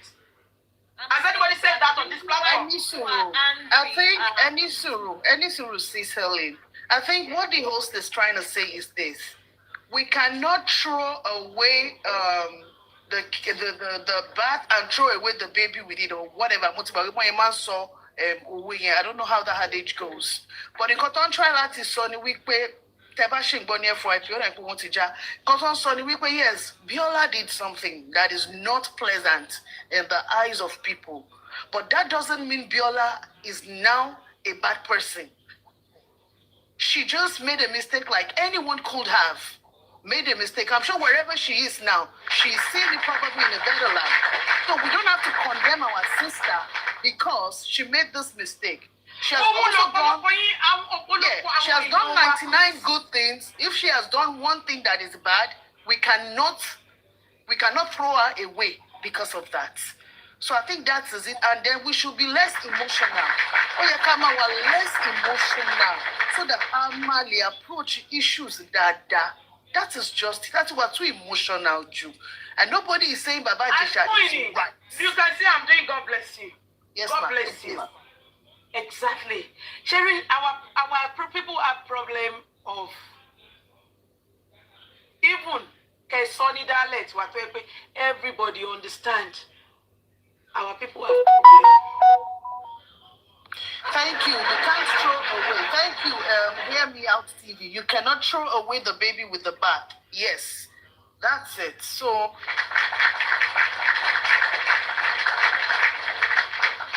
They understand. And it's not like we won't understand. Emma Bino just like I want to interview Lenny because Mori. Now it's just like imagine Ki Edmondo Bilo, Bobalamo Edmondo Bilo, will not be private practice. Kowa happen lati interview Baba Jesha. I'm a real difference. Ninu Poshe Masha to Biola Sheshe, but shall I compare expertise Edmondo Bilo? Shall I compare Lucy Biola in this light? But Biola is also learning. And I think that show that she's doing is also a form of healing for her because she also had her own trauma that she went through. And that birthed this thing that she's doing. So I know she's going to learn and then she will be better. She will do better. So, Ejo, Nigerians, I beg, Ejeka, calm down. Nobody is enabling what that guy did. In fact, as a matter of fact, that interview to what granting here is negative publicity, if that's the right word. Negative because now fresh evidences are coming up, people are coming to say stuff, and then he may be picked up again. So one try not to help anybody, he now got into more trouble. So, and probably this is what you want for him to really get what he deserves. So, in a way, Biola has even helped some people to hear their mind. They go, okay, Oshebai. Sure, you understand? So I think that's what they are saying. Not that nobody is saying, that guy, what he did is completely wrong. And they make rule in the light, especially the mental problem. Because that's when we show or Uncle Yinkala, Kini Baba is so. a rí fídíò yẹn kí lẹ̀ ń sọ kí ni wí kí ni wí. àbí ṣé ẹ̀kọ́ ń ṣe ẹ̀mọ́ ni wọ́n máa ní pé àwọn kan aṣòṣì máa mọ̀ ṣé wọ́n remote yín ni àbí. ó kọ́ sí ọkọ̀ possible ṣá pé you are absent from your body. kó tó ní mental problem kó tó já sọ́jà tó bá ti ní mental problem kó bùgì kó bọ́ sọ́jà. exactly because ẹni tó ní mental ló máa ṣe bá obviously ló dẹ̀ máa sọ pé òun ò ṣe lálóhùn kọ́ lòun ṣe aráàlú èèyàn tó máa ṣe bẹ́ẹ̀ náà wọ́n dẹ̀ máa ṣépè. Mo ti róbìnrin tó jẹ́ pé ó parọ́ ó jí owó ó dẹ̀ parọ́ báyìí ó fi gbogbo ọmọ ilé ayé ẹ̀ ṣe pé I was working in the bank then ó dẹ̀ fi ọmọ ẹ̀ ṣe pé ó ní kí gbogbo àwọn ọmọ aṣoríire kí kinní kan ṣe kinní kan kí kinní kan ṣe kinní kan báyìí la ṣe ń wò ó dẹ̀ ní kan nu wa ló ń fún lówó. In fact, branch manager ti bẹ̀rẹ̀ sí ní pariwo she must have given this money to somebody she must have deposited operations manager bá ní pé okay madam calm down I know my people ó dẹ̀ mú gbogbo wa lọ sí camera room ìyá yìí ò mọ̀ pa ní CCTV adẹ̀rí ìyá bó ṣe wọlé owó tó yẹ kó kó fún wa ó kó sínú àpò ẹ̀ ó kàn sign paper kan ó dẹ̀ jù sílẹ̀ ó dẹ̀ wò rárá ó dẹ̀ padà ó lọ ná owó nílé owó tó gẹ̀ ẹ́ ní kó wá deposit nígbà tó rí you will not believe you will not believe ẹni tó ń ṣépè tó fi gbogbo ọmọ ẹ̀ tó fi wọ́n rẹ́ mi ò rírú ẹ̀ rí láyé mi nítorí ẹ̀ kí wọ́n máa ń ṣépè lẹ́gbẹ̀ẹ́ mi pé òun ò ṣe nǹkan ó ní ìdẹ̀mí wọn láti convince mi o because mo wò pé ọmọ Nàìjíríà wọn ó use wọn kí wọn sọ yìí. immediately ló bẹ̀rẹ̀ sí ní bẹ̀bẹ̀ iṣẹ́ ayé ni kọ́ńdárì ju iṣẹ́ ayé ni ọlọ́pàá dẹ̀ ti wà ń tà tó máa mú so sometimes ṣẹ́rú òyìnbó wọn kì í fi emotion ṣe anything because ó lè máa sunkún báyìí kó jẹ́ wọ́n ló ṣe ó dẹ̀ lè rárá máa wò báyìí kí everybody máa wò pé toro guilty ló ṣe dákẹ́ kó dẹ̀ má jẹ́ wọ́n ló ṣe. So that man, I think there is something wrong. There is something definitely wrong with him. Something is wrong with him. Báwo ni ẹ ká sọ? Gbogbo ẹ̀yin tẹ́ ẹ fi tírí dìídì gbọ́ wa, kò sẹ́ni tó sọ pé nǹkan tí bàbá Ìjẹ̀ṣà ṣe dá o. Torí ẹ lè lo ṣé MP3 àbí kí ló máa ń sọ pé ẹ fi ń gbọ́ ọmọ náà bóyá tírí kíní kan MP. Ó bá wù yẹn fi MP 100 gbọ́. Bá a ṣe rí nìyẹn bóyá bí gbọ́. Kò sẹ́ni tó fẹ́ gbà.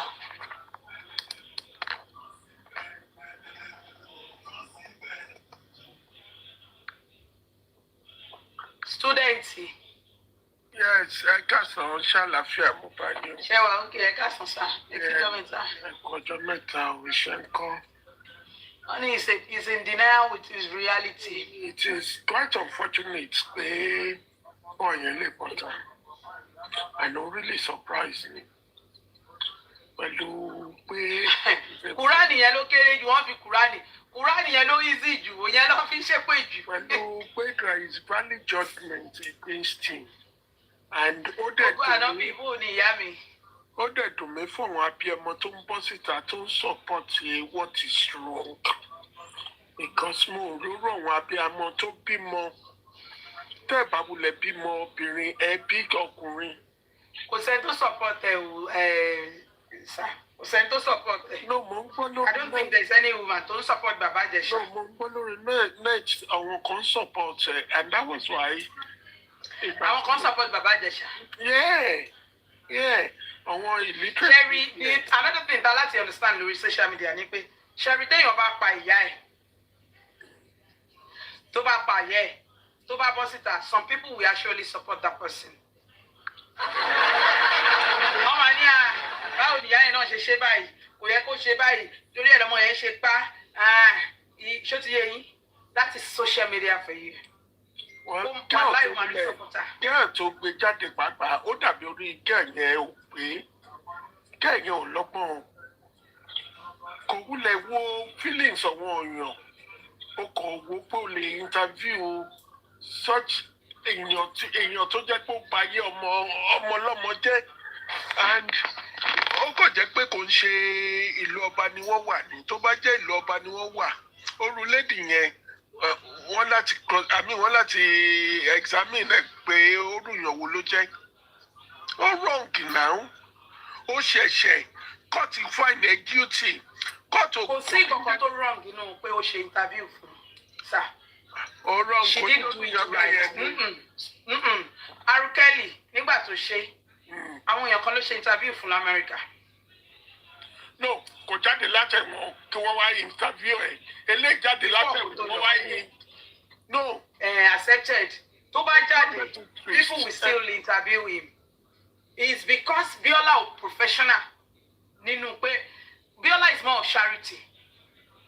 She is not a broadcaster. That is why. That is why. Oh, possible, you are right. That is why Toshe she's silly mistake here.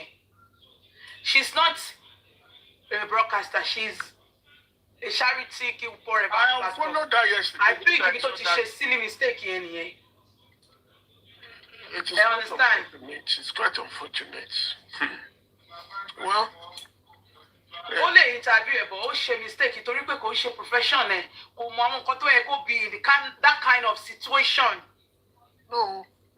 tí kí lorúkọ ẹ̀ ṣe sọ lẹ́kọ̀ọ́ pé the 4Ws ló yẹ kó lò well èmi ò ṣe journalist but nítorí pé the way people are Biola ló yẹ kémi wá pé no ó lè wò pé number one you unfollowed her and we followed her. One thing you unfollowed her, we follow her. But that way, okay, I mean, táwọn èèyàn bá unfollow ẹ. Mi tiẹ̀ mọ̀ bóyá mo follow Biola gan, I can't even remember. I unfollowed her. No. You unfollowed her? Yes, I unfollowed her. Kí ló tẹ unfollow ẹ sá? Because ó ní ojú èèyàn tó máa gbọ́ gbogbo nọ́nsẹ̀nsì kẹ̀yẹ́ ó ń ṣe dáadáa ọ̀tọ̀ kò ní tí decide pé ẹni tí ìjọba wò pé ó define lọ.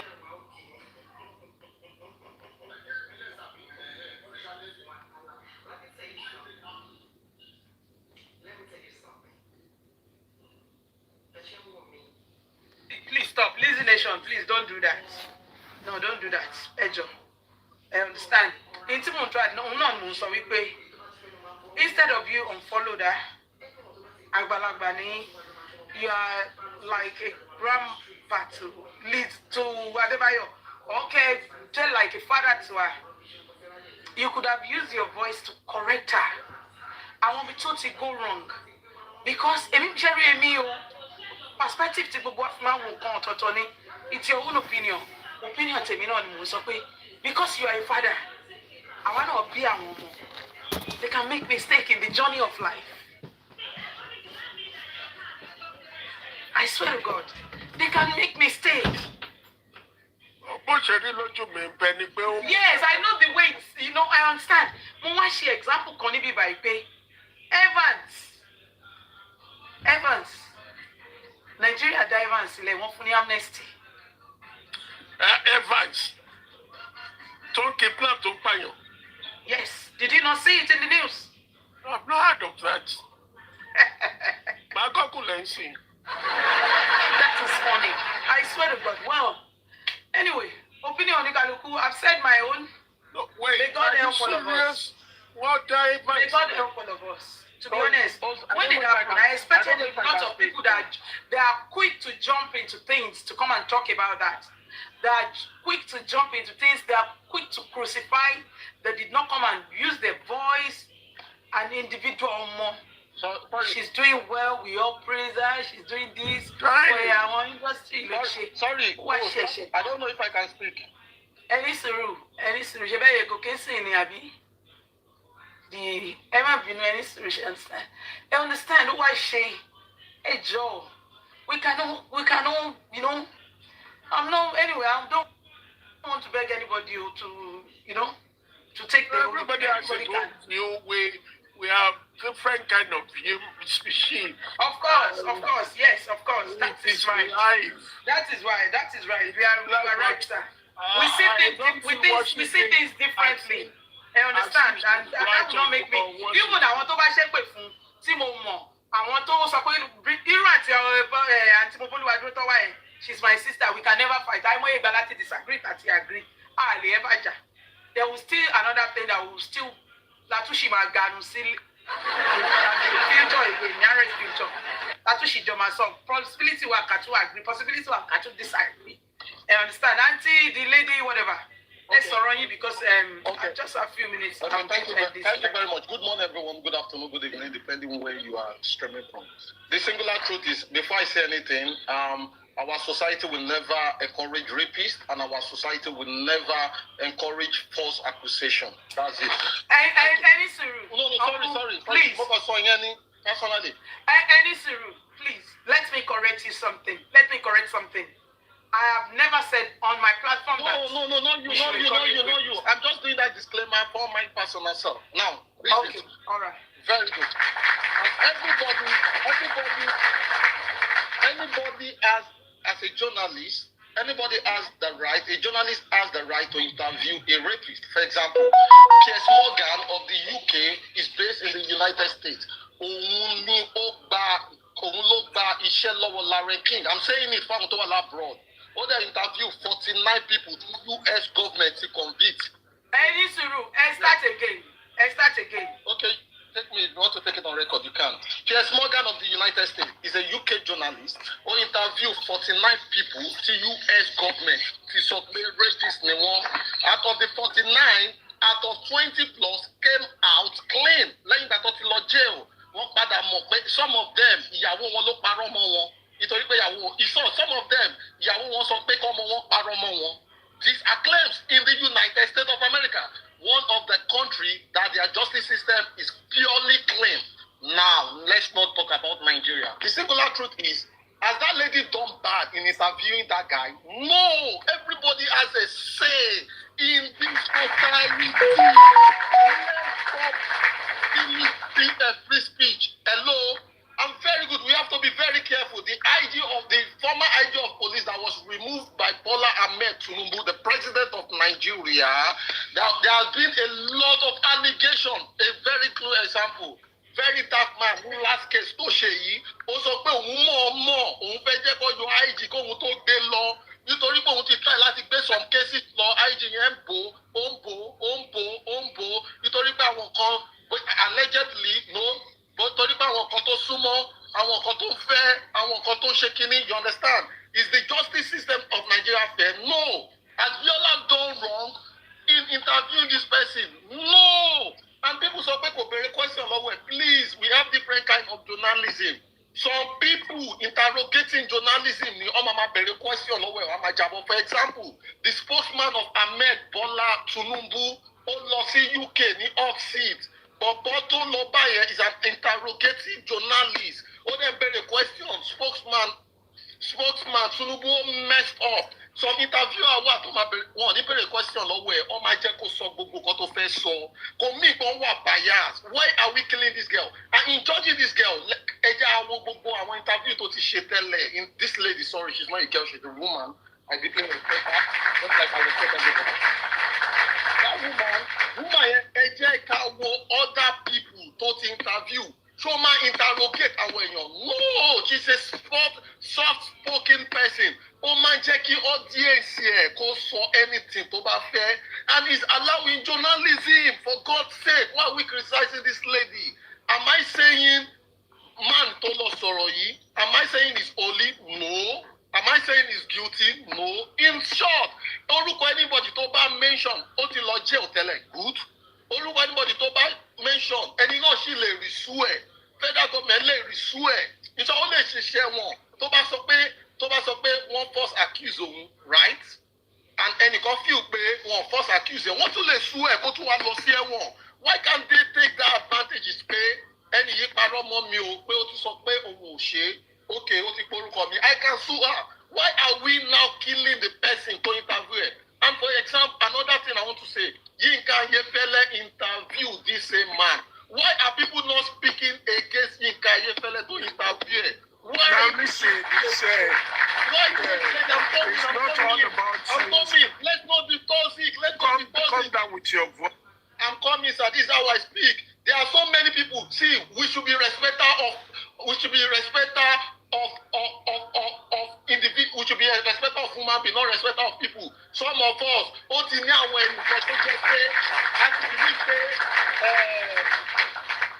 Ali, Ali bá ti ṣe all right. Because TBC bá ti ṣe all right. So anything tó bá ti involve Ali all right. Let's be open-minded. This guy is still low and he's speaking. And then when you interview ẹ̀, ṣé òun nìkan ló máa kọ́kọ́ interview ẹ̀? Let him speak. Tẹ́ bá tẹ̀ rí pé nǹkan tó ṣe ó wrong. You can resue him. Ẹni tó bá mention orúkọ ẹ̀ tó bá sọ pé Master A parọ́ mọ́ mi, Master A lè sue ẹ̀ again. The government can sue it. Even in the United States, that copy democracy, UK, that copy democracy. Téèyàn bá tẹ̀ wọ́n dé, wọ́n lè interview ẹ̀. ó dẹ̀ lè sọ̀rọ̀. For example, like the girl ó lọ ẹ̀wọ̀n nínú wọ́n pè ní biggest ọ̀rọ̀ bọ̀. Mo rí ní TikTok yìí ó dẹ̀ sọ̀rọ̀ ó sọ pé òun mọ̀ kọ́kọ́ pa ẹ̀. US government ò tún gbé náà. Tó bá tí US government bá rí pé nǹkan tó sọ, they can sue her again for God's sake, even in developed government. And nǹkan tó sue me, most of us are abroad. A mọ̀ pé anybody tó bá lọ kí ni ó lè sọ̀rọ̀. Let's not kiss free speech for God's sake. Thank you, that is my take. God bless us. Good evening, ma'am. Good evening, ma'am. Can I speak quickly? Good evening. Good evening, ma'am. I can't live with the dynamite. I came up because of you. You said something about Piers Morgan. Please, can you quote or restate whatever you said earlier about Piers Morgan and the cases that were that you talked about? The dynamite. Kalema. Okay, sorry. Can you talk about that Piers Morgan? Sorry, boss, can I speak? Yes, please go ahead. Yeah, go ahead. Okay, very good. I said during when Piers Morgan took over from Larry King, he interviewed over 49 people. Where was he shown? Hello, please do your part. Don't ask me questions. You're asking me questions. I'm not attacking you. He interviewed. I'm not attacking you. I'm actually checking on it right now. And I've only seen one. Over 49 people and over 20 US government in lower. Over 20 US government in Sorofun. I've only seen a 2008. I've only seen a 2018 accusation. Just one. Okay, thank you. But I'm telling you, do more of the part. I'm checking it. I came up because of you. Anyway, Kalema, in this whole scenario or situation, I'm really not the kind of person that indulge myself in whether one says or one doesn't say. I listen, I don't judge. This situation is involving a child. This situation is...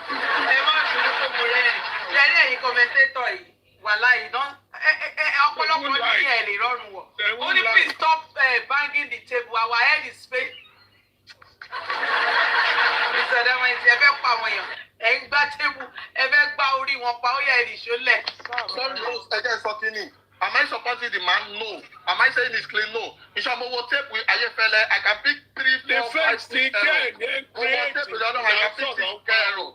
But let's stop killing free speech.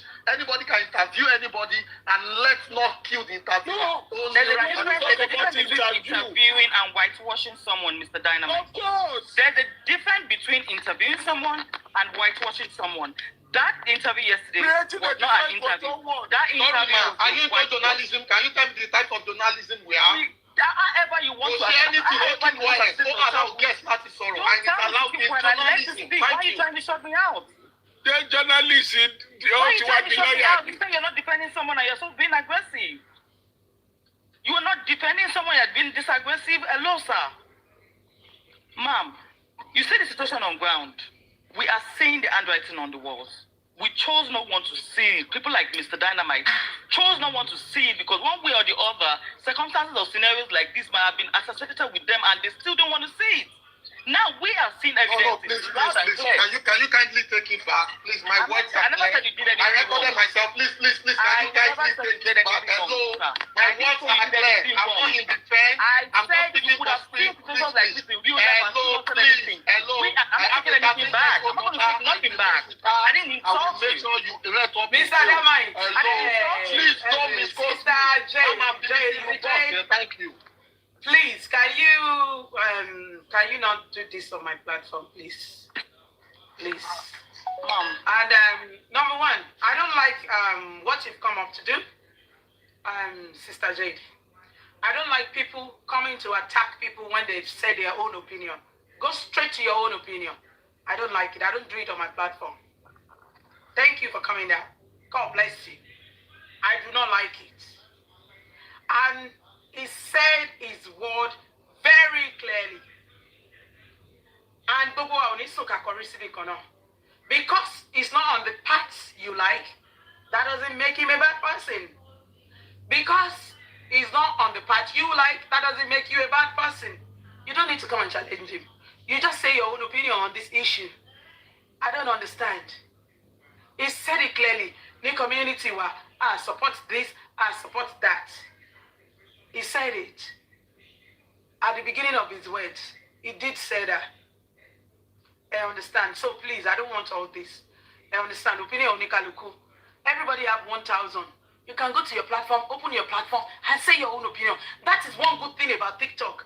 If you open your platform like this, people will listen. People will be listening to what you're saying. I understand. He said it clearly. Because you don't agree with him will make a bad person. Problem time when you're the man in TikTok in here, because when things are like this, debates don't arise. Emma believe where any what is the bad person, what is the young broken? No. I don't know. I don't, to be honest.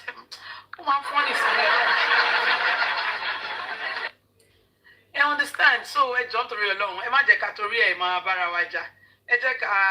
Baba Jesha, oh shit, Ewo, go back to one because of Timba one power. Okay, one go where one will send crocodile one from J. I understand.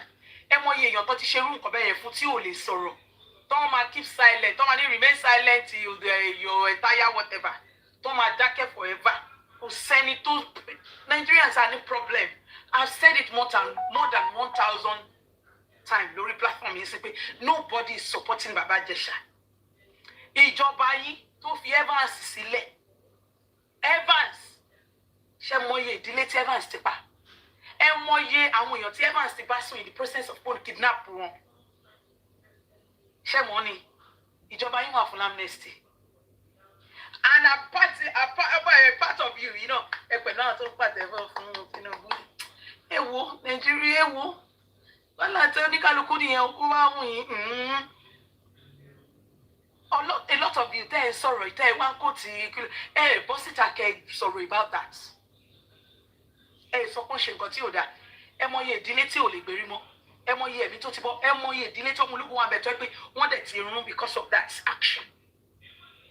And at the end of the day, ìjọba yín mú wọ́n síta. Wọ́n làwọn fún amnesty. Wọ́n lọ school. Very soon we will be back into the society. Our re-strategize. Nobody did nothing. They interviewed him. Did you crucify those people that interviewed him? So put in the appanyo and to shaking it.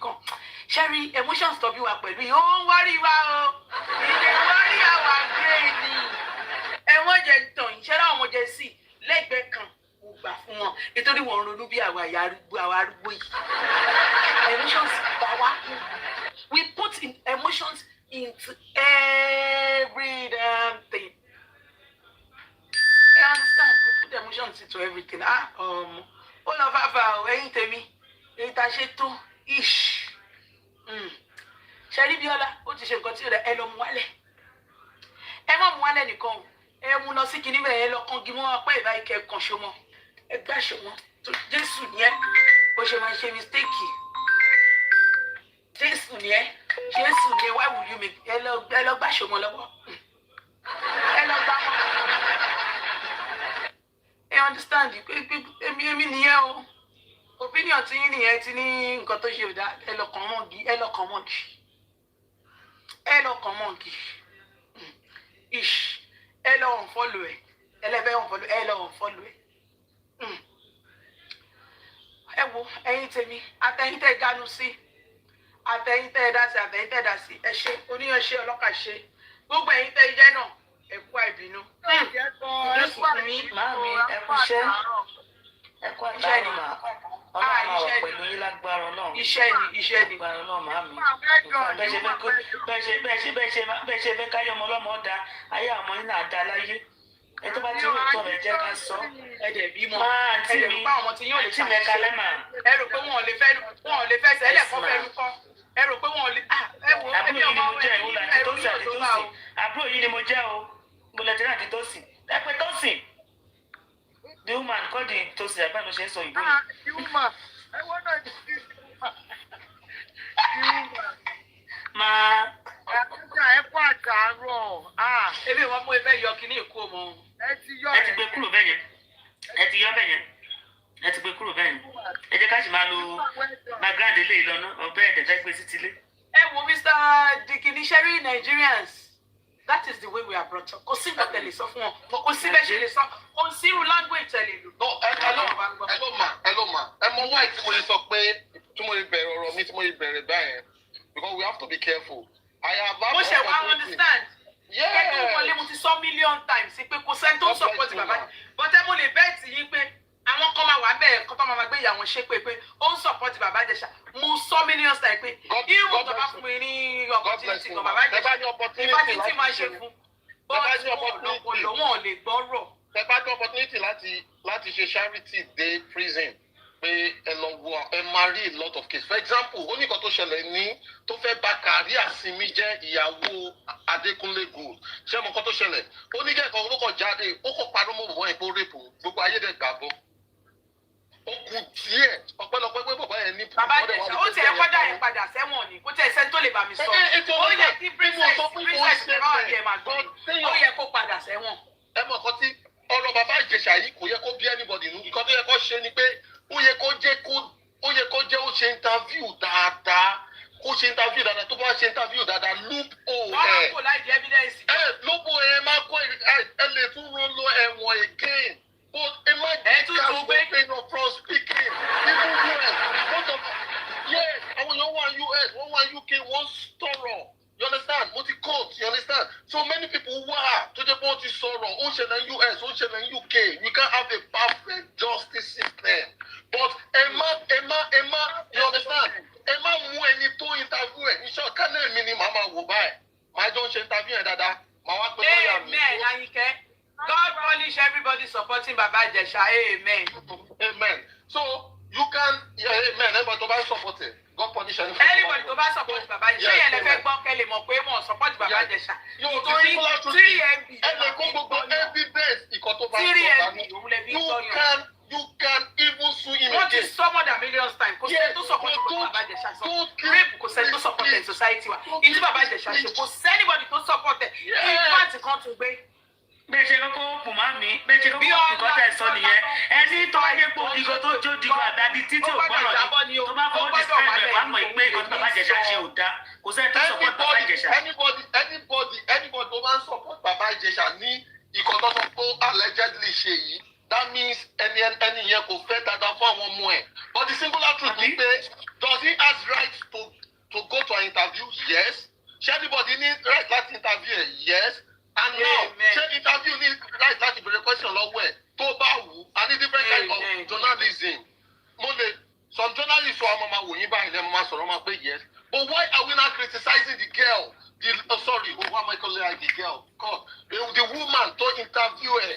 Why are we criticizing her? If we don't have opinion, why are we so emotional? Tẹ́mi fi ìtàn life lálẹ́ ìnìyẹn o. Ipe kí ló dé? Ta fẹ́ sọ̀kò pàbí Bíọ́lá. Ẹ jọ náà. Even in US, in UK, in Canada, in Wales, in Ukraine, and the perfect justice system, they allow you to come out and speak. The government can resue you, individual can resue you. In short, nǹkan tí Baba Ìjẹ̀ṣà ṣe yìí, tọ́wọ́ ò bá mọ́, you can resue him and send him back to the prison. It's allowed. Exactly. So why you not worried that somebody interviews? Wọ́n tí wọ́n ṣe lè sọ́tọ̀ etí àwọn tó máa dí. Lójú wọn báyìí sì wọ́n support rẹ̀. Why are you bringing Biola down? If you can't bring down Ayefele to interview ẹ̀. Ayefele náà interview ẹ̀ náà ṣe lẹ́fẹ̀ẹ́ lọ gba Ayefele wálẹ̀. Ẹ wá sọ pé torí pé orúkọ ẹnìkan fi ṣe kíní broadcast. Ó lè lo anybody. Ẹni tó dẹ̀ lò lè sue Biola náà pé wáyé tó máa ṣe orúkọ mi. It's a free world. It's journalism. Why you now partial? Come on, thank you. Tó bá ti ṣubú náà máa rí ìdìmú òbí tó bá ti ṣe dáadáa sí Nàìjíríà. Ẹ ṣé o, it is well o, gbogbo ẹ̀yin tẹ́ dánú wá, ẹ ṣé o, oníyàn ẹ ṣé o, ó wà ká ṣé o, ẹ̀yin tẹ́ ṣe ẹ̀kọ́ ìbínú o, ẹ ṣé wọn o. Me, I've said mine. Most of these people, they are respecter of person. For example, Tobati like Simbi ò lè ṣe ìkọ̀ burúkú. Torí ẹni some of them, wọ́n lè pe Bímbọ́ ní Sam, Gate Man lé wọ́n máa pè lórúkọ ẹgbẹ́ bàbá ẹ̀. But wọ́n máa pe àrídí because they very useless people. You understand? They are very respecter of people, not respecter of human beings. See, if you can support this, let's be open-minded. I'm not saying this guy is right, but he has the right to speak. Jesus. Èmi fún ara Ẹ mi lè bí o sọ. ṣe sọ̀rọ̀ pa bàbá Ìjẹ̀ṣà wèrè nìyẹn ẹ ó wá wo fíltà Èmi jáde fún ara lẹ́nu mi. ẹ̀. Àní bí sọ Bíọ́lá lèmi ń sọ. God bless you. Ó ní right láti. Ẹ nígbà tí Èmi bí fún ara Bíọ́lá dá. mi. Mo wo kíní Bíọ́lá. Mo dẹ̀ rí pé bàbá ṣe Ìjẹ̀ṣà nínú nǹkan tó ń sọ mo lè mú 1, 2, 3, 4, 5, 6 tó jẹ́ 40. Mo wo ti Ayéfẹ́lẹ́ mo lè mú 1, 2, 3, 4, 5. Bí tiẹ̀ tí ìwòta Ayéfẹ́lẹ́ rárá. Mo lè mú pé bàbá Ìjẹ̀ṣà nítorí sọ yìí wọ́n lè fi rún ẹlẹ́wọ̀n o. Kó is free. Gbogbo ṣe ń sọ gbogbo kátà náà sí ẹnu ẹ̀ rí kí lọ́ ló kó sí gbogbo ẹnu mo wá tó jẹ́ pé ibi fúnra mi mo ti rí nǹkan tó sọ pé wọ́n lè lò láti rún ẹlẹ́wọ̀n. But why they say wá mú Bíọ́lá dání? That's my own. Kí ló kan Bíọ́lá? Ó practice journalism. Why they sọ pé ní tó sọ pé ó ṣe kan? Why tí kò ṣe lè sọ̀rọ̀? Later ma dem ma blame Abacha. The same one dem ma blame àwọn Muritala. A ma blame àwọn Buhari. Pé èèyàn lè sọ̀rọ̀. Àdé rí kan báyìí èèyàn tó lọ sọ̀rọ̀ ẹ̀ mú dání. Abeg, thank you. Ẹ ṣé mi di Mr.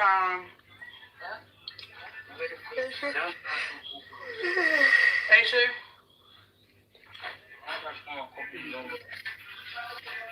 Ẹ ṣé o, ó gbà yín dáadáa sí àwọn èèyàn tó ga ni wá ti lọ. Ẹ̀yin èèyàn ẹ láìkì èké. Ẹ láìkì ganu sí. Ọ̀gànùgánù ni yín.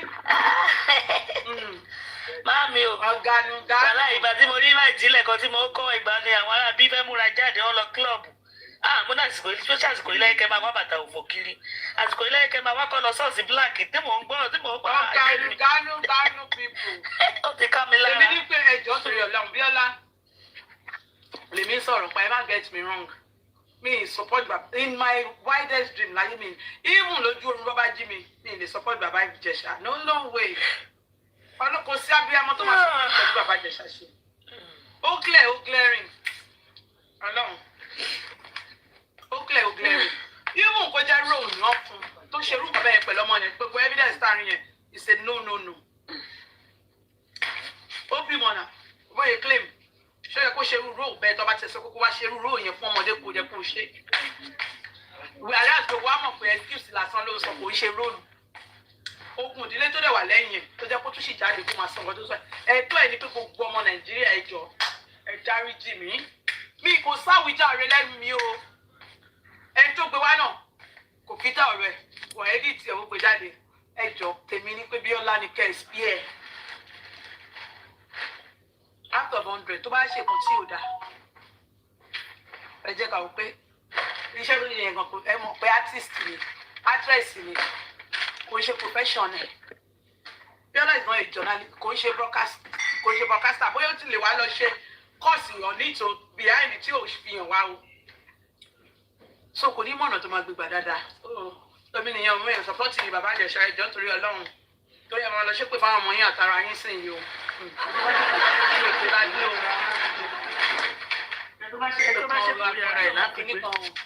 Èmi ní pé bàbá máa fi gbé. Gbogbo platform ìjọba yìí wá lọ́jọ́ pé mi ẹ mọ̀ pé ó ń padà sórí yín ni o àtòrí àwọn ọmọ yín kò kàn mí o. Ìyá bàbá mi ó ti sín má darí kàn láti kékeré ló ti sin sí mi lórí ẹ̀ ń rí. Bóun ro bí rò mí bí abẹ́ ẹ̀. Ó ṣe bí sí mi bí abẹ́ ẹ̀. Kò tún níbẹ̀ nìkan gan. Á tún bá àwọn èso ara ẹ̀ sọ ìṣọ́ra rọra rò ó kó tó ṣe. Àwọn tó ṣe jọ́kìnní àná ẹ̀sìn Ṣínèké lọ́ ṣe. Àtọ̀tún àtòsì ẹ̀sìn Ṣínèké. Ẹ̀sìn mẹ́ta múrí kan. Àti kékeré láti fún wa má darí kan. Àti kékeré nítorí ẹ̀ lẹ̀ ṣe ń bọ́wọ́ mi níbi ìbàjẹ́. Ẹ lè bọ́wọ́ mi níbi ìbàjẹ́ o. Ìsànkẹ́lẹ́bẹ̀ ìsàbẹ̀lẹ̀. Torí ẹ̀ rí pé lórí ní TikTok live ní TikTok community. I mind my lane, I mind my business. Ẹ gbé gbogbo kan tó máa ń ganu sí ìṣàlẹ̀ máa bá mi. Tó bá gbé nǹkan tẹ́ẹ̀nì síta tó ń ganu sí, agídí ni màá fi bá wọn ganu sí ẹyọkan ẹ̀ báyìí. Agídí ni. You know that. Àwọn tó bá mọ̀ mí dáadáa mọ̀, ó rí ẹ̀. Nítorí pé èmi rántí o, ọgbọ́n náà kan ṣoṣo ni mi, mo lè máa rántí ọjọ́ àti sùn. Tó bá lọ máa sọ pé ó pẹ́, tó bá lọ yá, tó bá lọ yá, tó bá lọ pẹ́ ńkọ́. Ní tó bá ṣe lẹ̀, bó bá ṣe ṣe àwọn ọmọlọ́mọ lọ́ máa ṣe ṣe tiẹ̀. Torí ẹ̀ mo yẹ máa ń sọ. Ìwà tí máa wù sọ ọmọlọ́mọ kan náà kó fi dá mi láre kó jẹ́ kọ́ ọmọ mi jẹ orí social media rí. torí ẹni máa ṣe dáadáa nú ayé máa ṣe dáadáa tí gbogbo ẹ ti bá pàdé o bá wàá má ṣe dáadáa sí mi wàhálà ti ẹni o bá àròbí sí mi ohun ẹ̀ kó forí o ti mọ̀ pé wọ́n ló máa forí mo ti sọ fún yín tẹ́lẹ̀ má darí kàn wá lórí mi.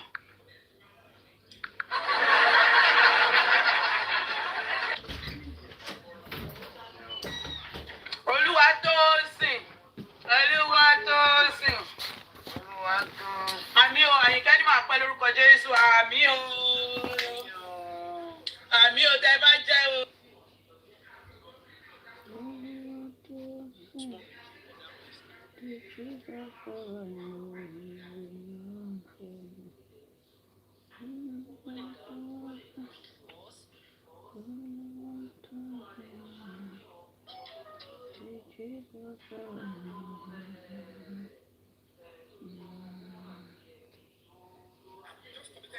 So, before you can say you want to write your charges and file it.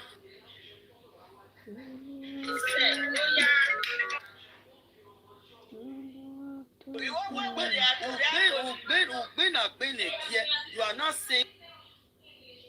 Àwọn tó ń ṣílẹ̀kùn ìní tó ń tilẹ̀kùn ìní Ọlọ́run á pèsè gbogbo ayé fún yín. Number one, there is no evidence of age of that girl. And she is not a child, she is a minor.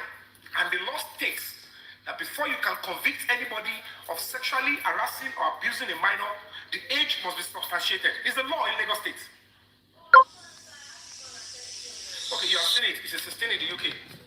I don't just say, it's already out. If when you say that, they will say you are nothing. It's the law.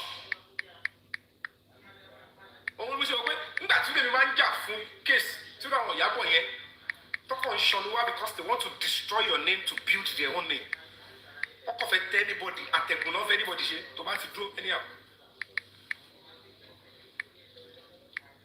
So my own advocacy then was not on the video end result. If eventually,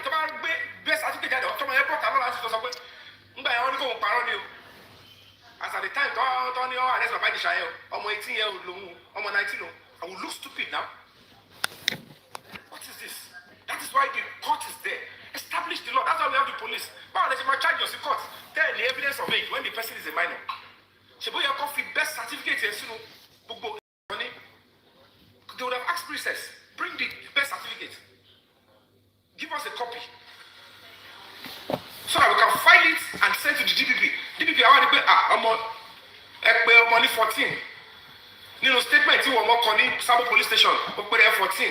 You know, statement to Koni Sabo Panti, 15. It's Lagos State government, not to one you go on court. She might have made a mistake. You know, the time they interview her then is even from the time they interview her.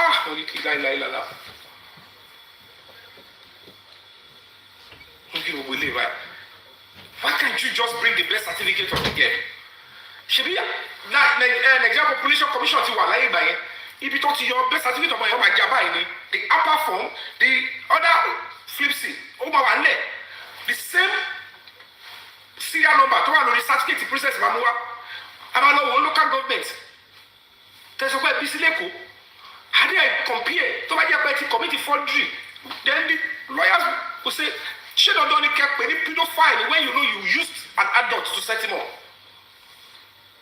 So they refused, including with Lagos, they refused to touch the age.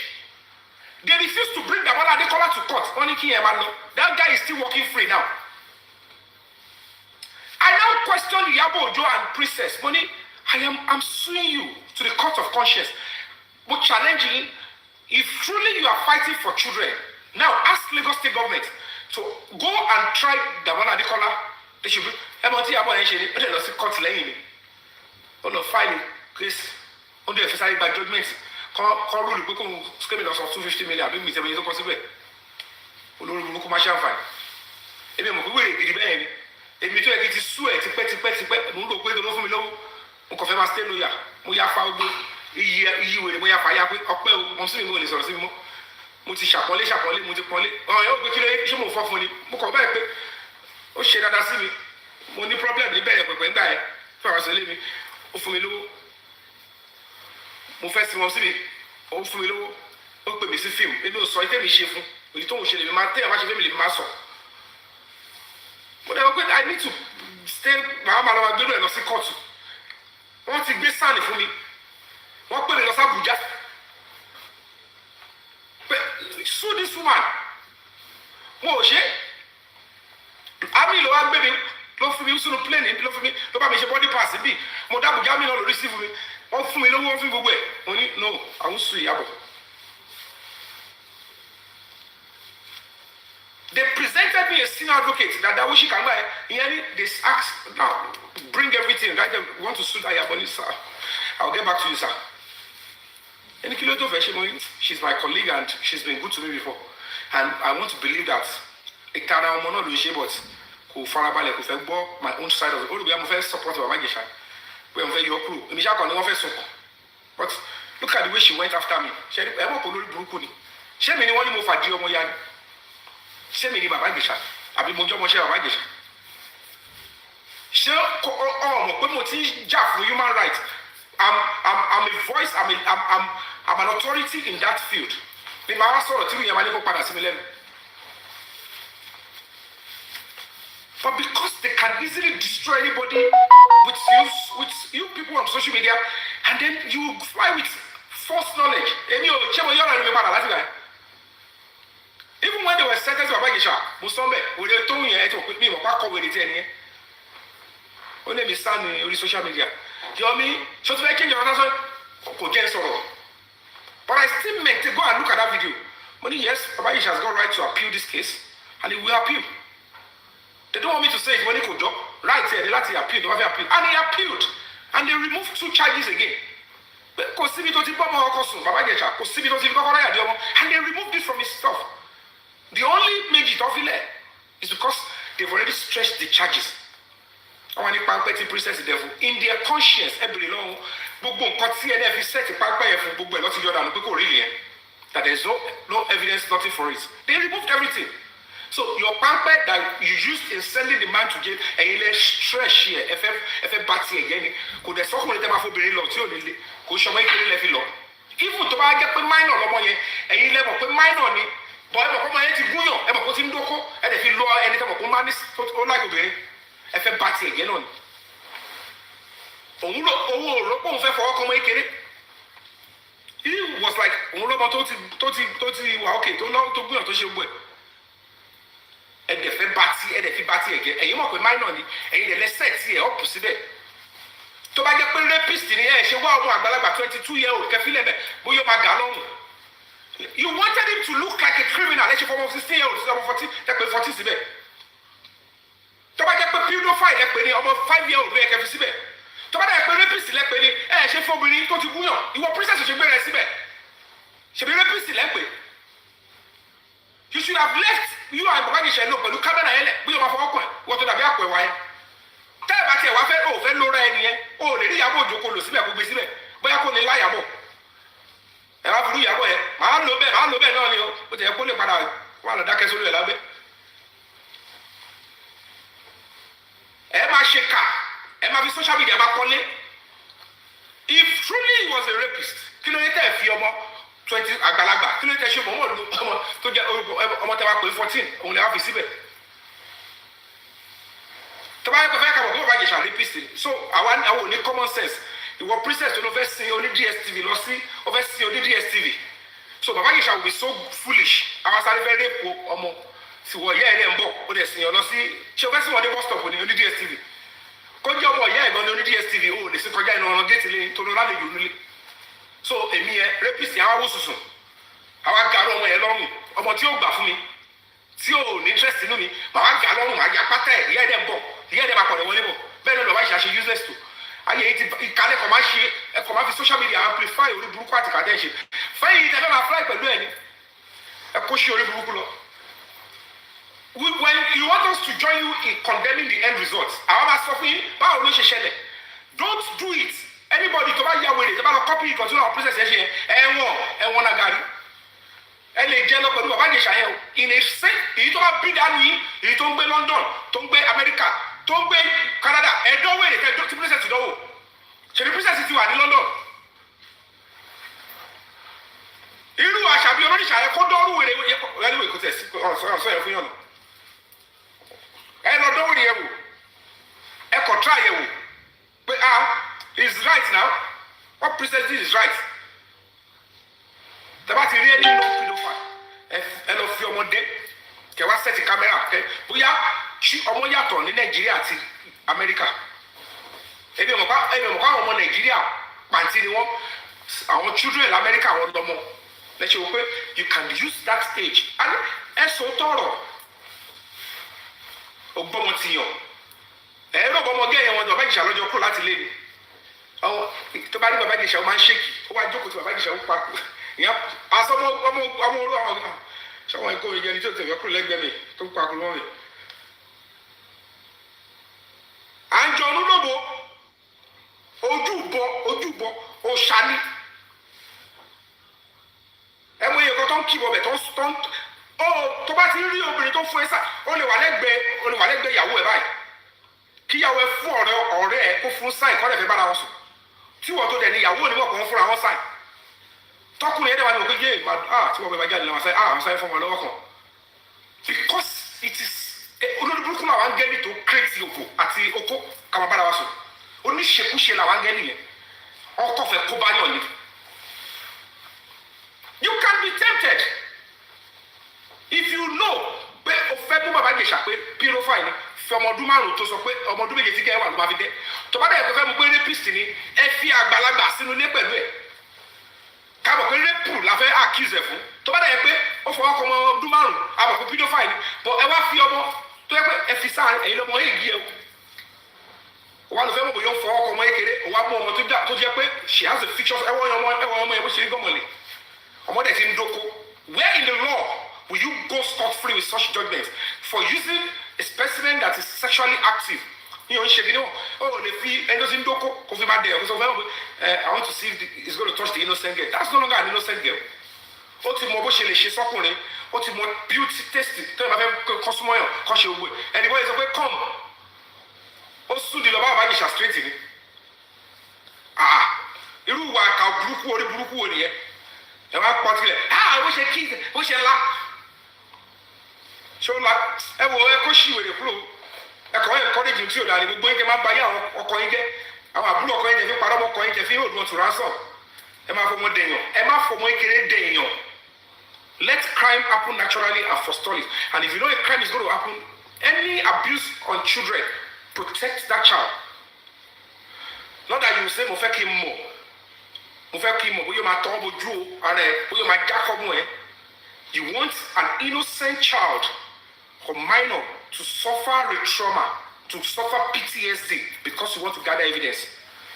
Encourage nonsense and check around. And you cannot blame the government of Lagos State. They did the best they can. Officer, child one man. I do not. How come he came out after 3 years? That's how government works. How come? If truly he slept with a child and is convicted for sleeping with a child, he will let it body anywhere. Okay, after 3 years. So she will be amnesty. And they will be going around. He has served his sentence. Papa Isha came out and said, you IYABO, you entrusted your children with him. Okay, didn't you come out and tell us that you always send your children to Narabali's house? She baited on you know. Is that baiting too? But when you want to speak about Narabali, you use your children and say you send them.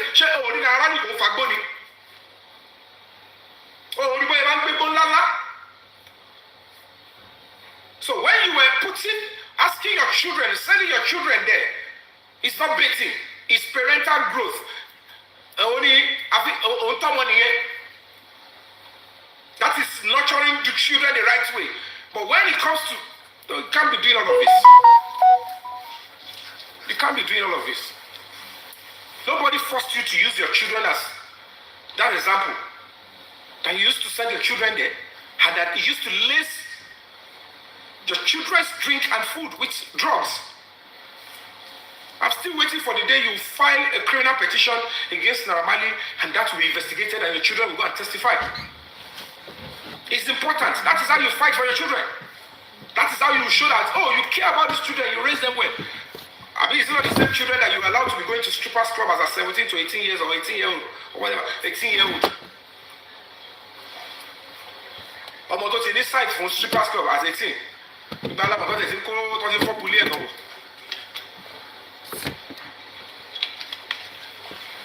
So if you can ask your children to go to Naira Marley who is in the music industry, how much more Baba Geshana Bukari will go in and go Wakako now? And you are cool, they don't come on Bombay.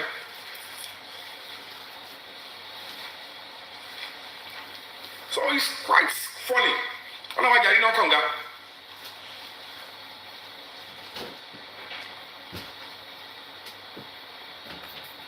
I don't know why you don't.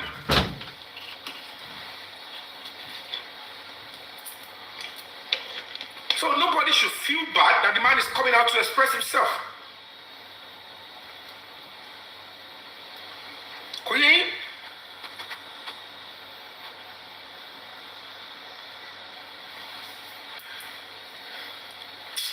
It's terrible. Nigeria needs to grow. We need to do more. So let's continue to lend our voices. Me, I will always speak the truth and stand by what is right.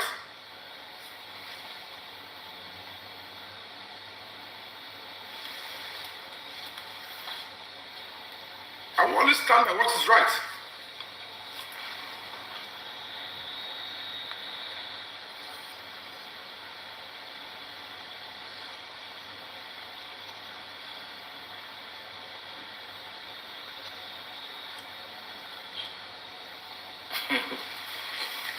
Okay, somebody said, all because was because they mentioned is Nigeria beginning of and you're sure to go down. Even naturally, even go, let's be honest with ourselves. Oh yeah, they go show where we go now.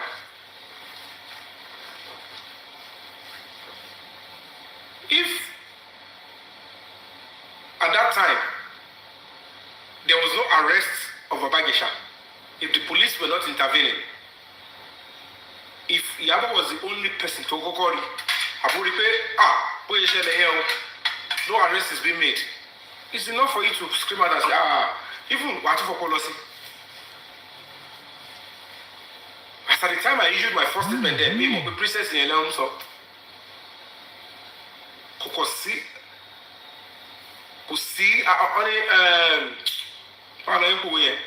no regard for ourselves. People lack respect. I can talk to this person and now he must not respond back. Push your way, she be your man. If you know your movie shop for your boy, but we go away, I'll be one more about Sueko.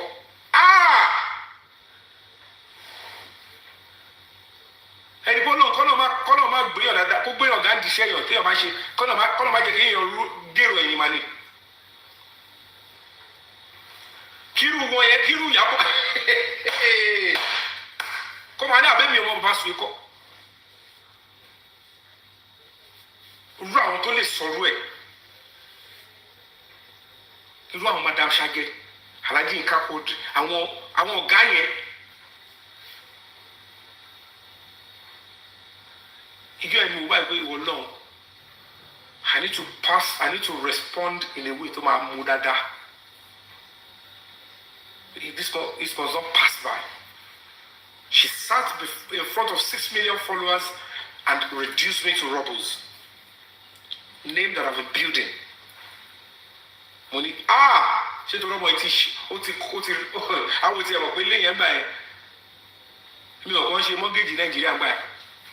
Torí gbogbo wa ìgbọ́ta máa ń bọ́ ní ìsílẹ̀ àkọ́kọ́ ní ẹ̀ fúl ọkùnrin alílẹ̀ kan kò yẹ yín kan mú sọ ó èsì ti lo táìmù ẹ̀ tán mo ní kí ni gbogbo rádaràdà ṣe no, this one cannot pass. Not even when a lot of people were calling me then no gbọ́dọ̀ gba eléyìí o gbọ́dọ̀ gba o so that will pass a message. Àwọn ìjọba mọ̀ púpọ̀ nìkan kò ní monopoli àti máa sọ̀rọ̀ ṣàkàṣàkà. Èmi ò lè máa ṣe bí obìnrin. Àwọn díẹ̀ díẹ̀ tó yọnu sínú àwọn tàjọ́ ṣe fúngbà ẹ̀ mo kàn wọ́n mọ́gi mi ò ráyè wèrè. Àti ìtọ́ tẹ́rọ̀gì sí lórí o. Àti mo sáré ń kọ́ anybody àti tó lóhun níná lówó tó ṣàkómọ́ áàtì wéètì tó kọ́ gbé ni. Tọ́lá àwọn obìnrin tó bá tẹ́lẹ̀ tó gbé wéètì báyìí gbogbo náà máa gbọ̀ báyìí náà máa wéètì lórí ìjókòó yìí. Mo dúpẹ́ lọ́nà bẹ́ẹ̀ mi ṣe wà ní sìn mo fẹ́ sáré ní one pack kárí mo yé wà ní sìn mo ṣe ṣe wèrè mi tó yìí mo kọ̀ lọ ní gẹ̀ pẹ̀lú ẹ̀ mo ní six pack pẹ̀lú ẹ̀ wọn ò ní rí mistake mi o I used to like that yomi because it's nígbà tó ní pé mo ní 0 pack àwọn òrè wọn yà kọ́ ìmọ̀ gidi dáadáa èmi náà yà gbójú sọ pé ẹ ní jẹ́ ẹni bí kọ́ ẹ ní jẹ́ kí ọ̀nà ibi tó fẹ́ lọ náà òbó máa ti pọ̀ jù later àwọn padà ní 1 pack àbí 2 pack àti balance dáadáa màá lè mọ mo ṣe máa yan bó káàdì mo ṣe fa wèrè ẹ bọ̀ mo kọ̀ lọ build igi ẹyọ ọgbọ ẹyọ mo ṣe sọ ìbò mi àwọn activist mélòó ló ń sọ ìbò tí mo sọ activist mélòó ló wọn náà tí mo mọ̀ activist mélòó ló ní the kind of structures I have behind me ṣe political connection èwo ló ní core industry tẹ́mi gan ni I belong to a strong industry tó wà lórílẹ̀‐èdè Nàìjíríà which is Nollywood ìyẹn gan lásán ti tó máa fi negotiate máa forí jágbó káàkiri wọ́n ṣe máa ṣe máa lọ sẹ́lómìnà. There are some torture or abuse. Oh no, police is saying, I'm not fooling me. I come from me looking here. I can't walk back that city. So now I come back. I'm arrest you with me. Until I get me, we need bail, need join. Oh now, foreign governments at our foreign institutions to my district, what's happening? Oh now, I'm going to go here. I want to tell you, I'm going to go back straight. I don't want to get here. Who is that? We want to know. Ìbálẹ̀ tó dìtẹ̀ mi ariwo lọ sí ni mo ń di Mandela bọ̀ nìyẹn so ó ní level wọ́n ti máa dé ẹ̀fẹ́ gbé mi lọ court mo ní the picture everywhere nígbà tí ẹ̀kọ́ mi àwọn activist ni mi mo fẹ́ ju ọba ìpè ọpẹ́ o tí bá gbéra mi lọ court wọn ayé òní bọ́ọ̀ ní gbáriwo mi ṣé máa gbéra mi lọ court mo fẹ́ kẹ́ni tí ò tó fìyà jẹ mí kó fìyà jẹ mí káyọ̀ gbọ́ pé ta ló ń báyọ̀ mi powó nìyẹn màá rán ẹ létí pé activism sì ń lórí gbogbo àwọn tẹ́lẹ̀ tó ti gé èèyàn yẹn ó ti ní pàtàkì kún life wọn torturing somebody like me or messing up with somebody like me is abusing them àwọn yẹn ló tọ́ ọ́ bọ̀ lójú kò sí kó jẹ́ president kó ló ní pé ẹ lọ gbé òun bá dé stage kan báyìí pé àmọ́ kìíní lè ṣe lọ gbọ́dọ̀ message tó ń pass yẹn wọ́n yẹn ṣe pẹ̀lú yọ̀mí yẹn that's how dealing with the entire movie industry because immediately we start saying that means no regard for all of us. If you can do this, Yomi has been there with you for a long time. Say your council people like Yomi Fabi have been loyal, have been working as seriously so that you do it. So that means you will do that to any artist. Then serious people start coming out. Also, if you tell them free, Yomi Fabi, wọ́n á fi mí sínú sẹ́ẹ̀lì àwọn agbádùn ni pé wọ́n kàn àwọn lọ́ọ̀yà tó máa dìde àwọn alágbára àwọn embassies kọ̀ọ̀kan máa já ní ẹ̀gbọ́n ọmọ ayọ́jú ni okay what's going on what's going on kí ló ṣẹlẹ̀ they are trying to persecute me okay it's alright no problem we're going to be working on it we're going to be akọ́ àgọ́ free ẹ̀kọ́ ọ̀nà alágbára kan ni wọ́n kọ́ lè pe celebrity lákan lamẹ́ríkà ṣáà ṣe placard free afẹ́ bẹ̀rẹ̀ ogun nìyẹn ọmọ tó fẹ́ wá bẹ̀rẹ̀ so èmi ò kàn wọ́n àgàzọ́ bí tí wọ́n wà ní so mo kọ́ máa gbéra fáwọn nǹkan wípé mo fẹ́ unnecessary eating the policy because I understand governance. Àwọn ọjà kan wà tó máa gbé mo ṣe fẹ́ máa sọ̀rọ̀ mi lọ. Mi ì fẹ́ kẹ́ fi mi situation pé ó yá má dà sí mọ́, ó yá má ṣe kíní kan mọ́, mi ì fẹ́. Kíní Yomi wọn náà dẹ̀ dáríjì gbójú ń bẹ̀. Èmi òun fẹ́ra mi sórí situation yẹn. Kábọ̀sì bọ́ sí mo fọ́ náà bá búra. Ìwọ́n tó bá ti tèmi mọ́lé lórí òótọ́ mo fọ́ ó máa sin ọmọ ẹ o. Ó lè yí kó bímọ mẹ́ta tó bá ti mú oṣù mẹ́fà jẹ tó ń sin méjì àtàbọ̀ nù wọn torí kẹta wà máa lọ gbogbo owó tó bá ní àìsàn ló máa fi máa lọ wò tó bá ṣe agbára lò fún mi physically èmi náà lọ spiritual justice ṣe abuse àfikún ya pa mí tó bá dẹ̀ tún pa mí náà mo láwọn tèmi àwọn àgbà wọ́n máa dìde sí wọ́n máa béèrè àwọn tó pa ẹ́ o wọ́n mọ̀ pé àwọn gbọ́dọ̀ rò mí mi gbọ́dọ̀ kú kẹ́ má rò mí mi ìbá sọ fún yín pé ikú àmútọ̀rọ̀ wa ẹ gbọ́dọ̀ rò mí ẹgbẹ́ àwọn àdá tó dalé mi lọ́wọ́ mo gbọ́dọ̀ máa gbá revenge o àfi tí n bá púpọ̀ lọ́wọ́ bẹ́ẹ̀ ní rómi ẹ̀ àwọn tèmi mọ̀ wọ́n gbọ́dọ̀ rómi o mi ò lè kúkú wèrè mi ò lè kú gífà akọ́bà kúkú lálẹ́ akọ́ lówó wèrè tèmi máa léjú tí mo bá di àwọn ẹbí ẹ̀ wèrè ni wọ́n gbádùn ni ẹ gbọ́dọ̀ rómi mo ti sọ tèmi lẹ̀ mo ti sọ lẹ́sìn ẹ gbọ́dọ̀ fún mi 3 days kẹ́ tó sinmi muslim tèmi ò débẹ̀ o ẹ ní sùúrù kẹ́ tó sinmi mo sì lè jí tí màá ti wá jí mi sọ fún yín pé mi ò ikú ọlọ́run ẹ má bàa mi pákéjì èmi dẹ̀ try ó tí o àfi tí máa wọ 101 ẹ lè lọ sinmi pé bọ̀ tí n bá ti wà mo kún 40 50 60 ẹ 70 ẹ ṣe lè máa rò díẹ̀ tó bá ti jẹ pọ́nṣá mi mo kú lára àwọn èdè ẹ gbọ́dọ̀ rò mí o àwọn tèmi gbọ́dọ̀ kan gbọ́dọ̀ rò mí inú òrèrè wèrè inú ayé so that is the honest truth wèrè kan kò lè jókòó síbi kan wọ́n ní kọ́ lọ lómi mọ́bì kan ló sẹ́ẹ̀lì mi kan bóyá ọmọ kan lọ́fọ̀gbò engage exchange life tèmi òbò tó yẹ ó ti condemn ìdí tó ti yẹ ẹ lọ fi gbẹ̀mí tèmi ìwà ní dá sẹ́ríà fún no tẹ́ẹ̀ bá ti lè dá sẹ́ríà fún ẹ bẹ̀mí iṣẹ́ yẹn fúnra mi mo mọ àwọn tó pa mí àwa àwọn ló fúnra mi lórí ọmọ wọn ní mi lè sí ẹ̀wọ̀n n bá bọ́ mẹ́fà lórí wọn máa pa mẹ́fà mi bá bá yàwó méje lórí wọn àpapọ̀ kò sí pé èèyàn kan máa escape so mi ẹ má lọ́wọ́ lóko oníkú ẹ ṣe òótọ́ bàbá jágbára lórí ọ̀rọ̀ aṣagbára lò má gbowó ẹ̀gẹ̀ mi ṣe mo sọ tèmi so Mohbad tó ń kí náà òun náà mọ tó ṣe òun ló fi jẹ́ kó ń dẹ anybody láàmú òun máa gbẹ̀san kánú sí Mohbad ni wọ́n yẹ sí tọ́jọ́ pọ̀ àlọ́ yẹn ó máa ti gbẹ̀san ti pẹ́ òun ló lórí gbogbo òṣèré dá padà sínú ilẹ̀ ẹ̀ dẹ̀ máa dá padà ẹ̀yẹ́ fi dí ẹ̀ lè dá wa dúró ẹ̀ dá padà sínú ilẹ̀ àwọn àgbàlagbà máa ń lọ bẹ̀ meanwhile ẹ̀yin tó láyé ẹ̀ má stop bẹ́ẹ̀ ṣe ń bẹ Ògún kẹ́ bẹ Èṣù kẹ́ bẹ Ṣàngó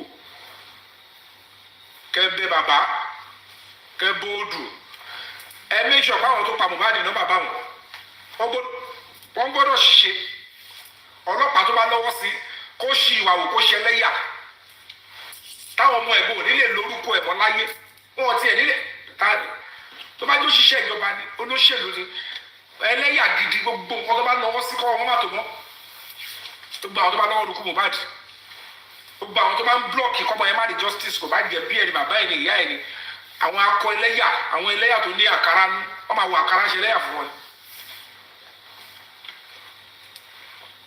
because ẹ ti dán ọmọ ẹṣin lóru oró burúkú lẹ dá ọmọ yẹn ẹ wo star wọ́n ti gan pa kò já ara yé kò já rọrùn ẹ wá ń gbowó ẹ̀jẹ̀ fi block justice ẹ wá rò pé ẹ̀yin nìkan lẹ láyé ẹ̀rù àwọn ọmọ yín ẹ̀rọ àtúbọ̀tán pé owó iṣẹ́ ìpò mi ní padà fi wà àìsàn ó gbọ́ ẹnikẹ́ni tó bá gba owó tó dẹ̀ fi block justice Mohbad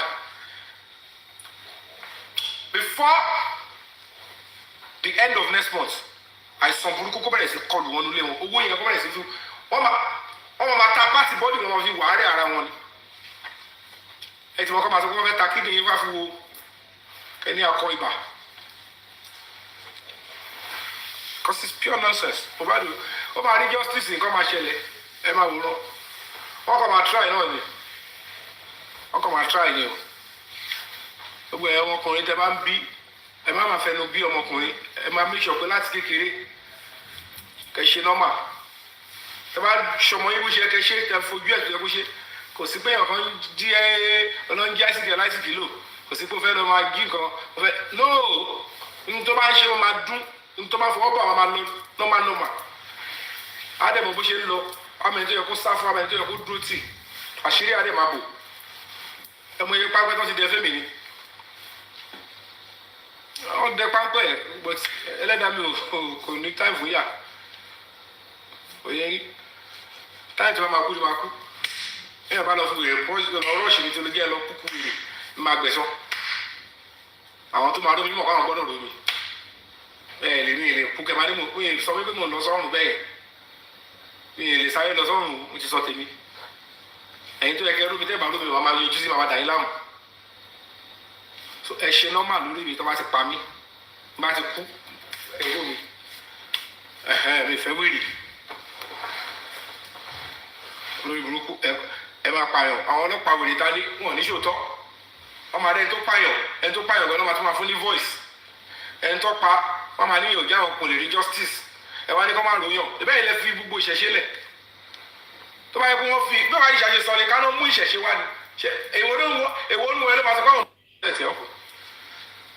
ọmọ yẹn kọ́ lè ní jókòó sẹ́gbẹ̀ẹ́ bàbá Ìjẹ̀ṣà ni tó bá dé ní bàbá Ìjẹ̀ṣà tẹ́lẹ̀ bá ń bọ̀ kò sọ́ délé kò gbọ̀n wọ́n ó bá takú olúdeku ṣé bẹ́ẹ̀ náà lè ṣe fẹ́ràn òkúto ẹni lẹ́ni so èmi jẹ́ àbúrò Jésù ọmọ tẹ̀tẹ̀ ní gbogbo ṣe sí ni kí ẹ fẹ́ kí n fọwọ́ kàn mí ì ní disappoint yín o àyè òbóhùn ẹ̀kọ́ lọ mú ìyàwó ẹ̀kọ́ fi dẹbi ó kọ̀ máa la ẹ̀ bá pariwo rẹ̀ bò ẹ̀ṣọ́ ní burúkú gbẹ̀yìn náà ni because kí ni why must you be wicked mi ì ní tẹ́sán àti fọwọ́ kàn ìyàwó ẹ̀ olùfẹ́ mọ̀ bóyá mo lóòótọ́ àbí mi lóòótọ́ wà ní kí àwọn ìṣe sí mi ṣe èmi jẹ́ cousin Jésù àwọn pásítọ̀ kan tó ń gbàdúrà gidi lójú méjèèjì tó máa fi fall to temptation wọn mọ̀ ọ̀ lè mọ̀ náà because it's part of your natural thirst. àrẹ sọ fún yín pé ẹ kò fẹ́ bá yíyan jẹ́ ni a ní èjì tẹ́ lò ẹ prove ẹ̀ pé ìdí ni ẹ ṣàkọ ètò rẹ̀ ti di power ìjọba tẹ́bàdàn wọ̀nyá bọ̀ yẹn á ṣàmà sásìbì tí ẹ pé àwọn alágbára kọ́ bá wà ibẹ̀ ló máa lọ lúgọ sí kọ́ lè sọ fún òun lágbára kò rẹ̀ rí agbára kọ́ bọ̀ lẹ́yìn onímọ́tò tó wà ń bẹ̀ tẹ́lẹ̀ lẹ́kùn tẹ́lẹ̀ tó ń lo power bẹ́ẹ̀ ṣe fi ṣe ìtúrúbù kọ́bọ́dì títí nìyẹn ìgbà tó yẹ padà bójú bàbá yẹn gẹ́ni bàbá ẹ̀gẹ́ni.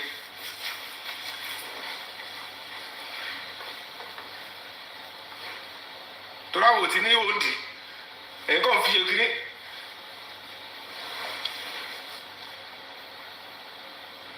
kò sápọ̀lé kò sí respect kò sí regard ẹni yìí o opinion ti ẹni o ẹ fẹ́ kí ọ̀nà olórí ọdún mẹ́ta lẹ́wọ̀n kó má jáde sọ̀rọ̀ tẹnu ẹ̀ bó tiẹ̀ jẹ́ prison experience á sọ ṣé gbogbo ẹ̀ náà ló fi jẹ̀bi ni ṣé ọ̀ pé kúrò ní ẹ̀kọ́ kó wá ṣe fíìmù bẹ́ẹ̀ ṣé princess go confam pé fíìmù ló ń pè ọ̀rọ̀ fíìmù ló ń fi pè wá sílẹ̀ so gbà tó pè wá sílẹ̀ kó wá ṣe fíìmù ọmọ yẹn kọ́ dédé takú ọmọ yẹn ò lè jókòó síbò mi kò dó sínú ilé ẹ̀kọ́ òun jáde ọmọ yẹn kọ́ dédé choose láti jókòó sí bàbá ìṣàwá tí wọ́n jáde lọ ẹ máa tọ́ra yín náà ẹ máa ti ráyè ẹ máa ti tọ́ra yín àwọn tó ń wá ẹ̀kẹ́ láìka àwọn lórí social media tó ń wá fake love wèrè kiri àbájẹ́ ń dá sí i kọ́ lè láìkì mi ọmọ ọlọ́mọ tó tún ṣe program ẹ̀ gẹ́gẹ́ ẹ believe way you can force people to hate people àwọn agbára kan tí gbogbo yín máa àwọn agbára kan wà tẹ́ máa ń bìlì pé máa ń ní ẹ̀ pé you can force people to hate people àwọn tẹ́ bá fẹ́ àwọn ọmọ yín mélòó lọ́wọ́ like gan ìwọ tó believe kú wọ̀ lórí blog sọ àwọn ayé tó ti like ọmọ tó bí tó bá jẹ́ ok wọ́n like ọmọ ẹ̀ tó aṣọ speed gbogbo èmi I don't like your fabi èyí tó ti jáde lára ẹ̀ èwo ló like tó aṣọ speed ẹ mọ̀ pé gbogbo bẹ́ẹ̀ ṣe ń fẹnu bàyàn jẹ́ káàkiri tẹ́ ń show power social media ó kó bá àwọn ọmọ yín because àwọn ọmọ yóò lè padà lè ṣoríire kọjá bí tẹ́yìn fún àyè àwọn máa bàrà sí báráyé fọwọ́tì ẹ máa kú kí ló ń ṣẹlẹ̀ kí ló táwọn ọmọ yín náà ṣe jẹyọ ta ló fẹ́ kó àwọn ọmọ yín jẹ tó lẹ́ẹ̀ ti fẹnu bá àwọn èèyàn jẹ́ káàkiri everybody náà lè like it so he cannot express himself again èmi àwọn máa jókòó àwọn máa dúró de ẹni tí mi ò ní like ọmọ ẹ̀ yẹn lè mọ wá ṣe kiri ọmọ ẹ̀ ti máa bá ṣe ìjẹ́ lórí social media yẹn lè mọ wá ṣe kiri but if I come out to be what come on gain can you come and I can't do that nonsense. Some people they social media be agent witchcraft in. The Bible do IYABO yẹn sìn. Gbogbo àwọn ọmọ gẹ́ẹ̀sì tó ní blog yẹn gbọ́n lórí relationship pẹ̀lú. Ó ní relationship débi pé kò mọ iye tó ń jáwọ́ ní mi tẹ̀ mọ́ pé ó kàn wọ́n blog mi ìdámọ̀. Báwo ni actress of art status tí ò ní mọ platform tó wọ̀? Gbà tó yẹ pé gbogbo wọn they have link with who kò sí. Ó kàn wọ́n anyway ṣáà lọ máa fún un lẹ́ẹ̀bẹ̀. Because gbogbo àwọn ọmọ yẹn lọ ọ̀gbẹ́ni bá ṣe wá tó bá fẹ́ lówó as a big girl as a single mother. Bẹ́ẹ̀ ṣe máa lówó nìyẹn. Ẹkùn ẹlẹ́kùn lẹ́ máa fi fóònù yà. Olú ẹ̀ sì bó bẹ̀rẹ̀ sí sáfóbò. Mi ò lè dóbò ní tí wàá lè dóbò mi tí lọ́ wà. Màmá fẹ́ wọ́n yẹ máa paná láì ṣe olókùnkùn òfòkùnkùn. Tó dé máa fẹ́ ya ẹkùn ẹ̀ máa fẹ́ ya ogbó ẹ̀ ẹ fẹ́ kó sórí social media. Bẹ́ẹ̀ lọ gbẹ́pọ̀ very dapà jáde nìyẹn ó padà di ìyàn lámọ́ yín lọ́wọ́. Èwo náà family ló bẹ́tà tó ló lórúkọ tó very dapà ló ní impact tó mọ́. Torí ẹ bá bìlì pé ẹ̀pọ̀ tẹ́fẹ́ gbé jáde yẹn is the end of the man. Ó lè jẹ́ òun gbọ́gbọ́ ló máa sọ̀rọ̀ di ẹ má dìbì ẹ̀pọ̀ tẹ̀lé ṣá o. Torí mi mo wà proud of my ẹ̀pọ̀ tara so ẹ fẹ́ pọ̀ nílẹ̀. Ṣùgbọ́n ẹ máa fi ìwà burúkú. Ìlú nǹkan ilé ìṣẹ́ òbí fọ́ yìí. Mélòó lẹ́pọ̀ tó lọ́wọ́ wá pé kẹ́tí máa bó lórí màsásá sórí abọ́ lórí orí ẹ̀rọ ayélujára. Ẹ̀pọ̀ lẹ́ máa lé kẹ́mátì rò ó ra dátà ni. Ẹ ti chájì fóònù ẹ̀fẹ́ fi ẹ̀pọ̀ ẹlẹ́pọ̀. Ṣé yẹn lè ya ọgbọ́n ojú ààrẹ yìí obìnrin tó lè máa gbé síta bẹ́ẹ̀? Ẹ̀yin máa ní confidence ẹ̀ máa yẹ ọkùnrin sọ́kùnrin ọkùnrin lọ́kùnrin bàbá oní bàbá. Ẹ fẹ́ bá tiẹ̀ jẹ́ ẹ fẹ́ máa fi gbowó lọ́wọ́ ẹ̀. Ṣùgbọ́n náà tí wọ́n ń bojú yín jẹ́ ẹ̀pọ̀ tẹ́ ń gbé síta àwọn tẹ́ ń gbẹ́pọ̀ síta ọkọ̀ ìṣòríire sí. Ẹ̀ tẹ́ gbẹ́pọ̀ síta ní kinní kan òun náà lẹ 100 million fún lójijì láì béèrè fún yẹn kò ṣàgírí kò ṣe kankan ẹ̀ tó tún bú tẹ́lẹ̀ gan ló tún lẹ 100 million fún ló bá tán. Toró ti wèrè wọlé ni ẹ̀ ló ti ṣe kinní kan rí ó ti ṣe kò páyé ọmọ tó ní gẹ̀ ẹ̀rọ à ń ṣe dáadáa. So that's a terrible world we live in o.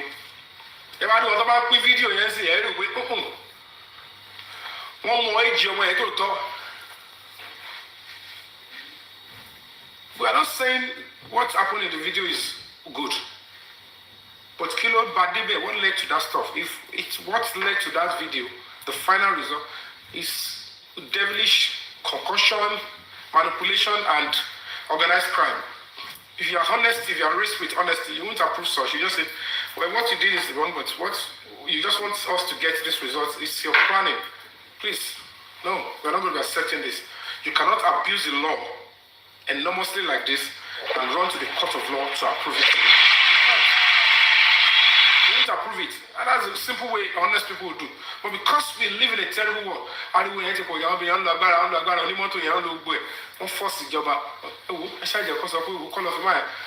they could not even accept defeat.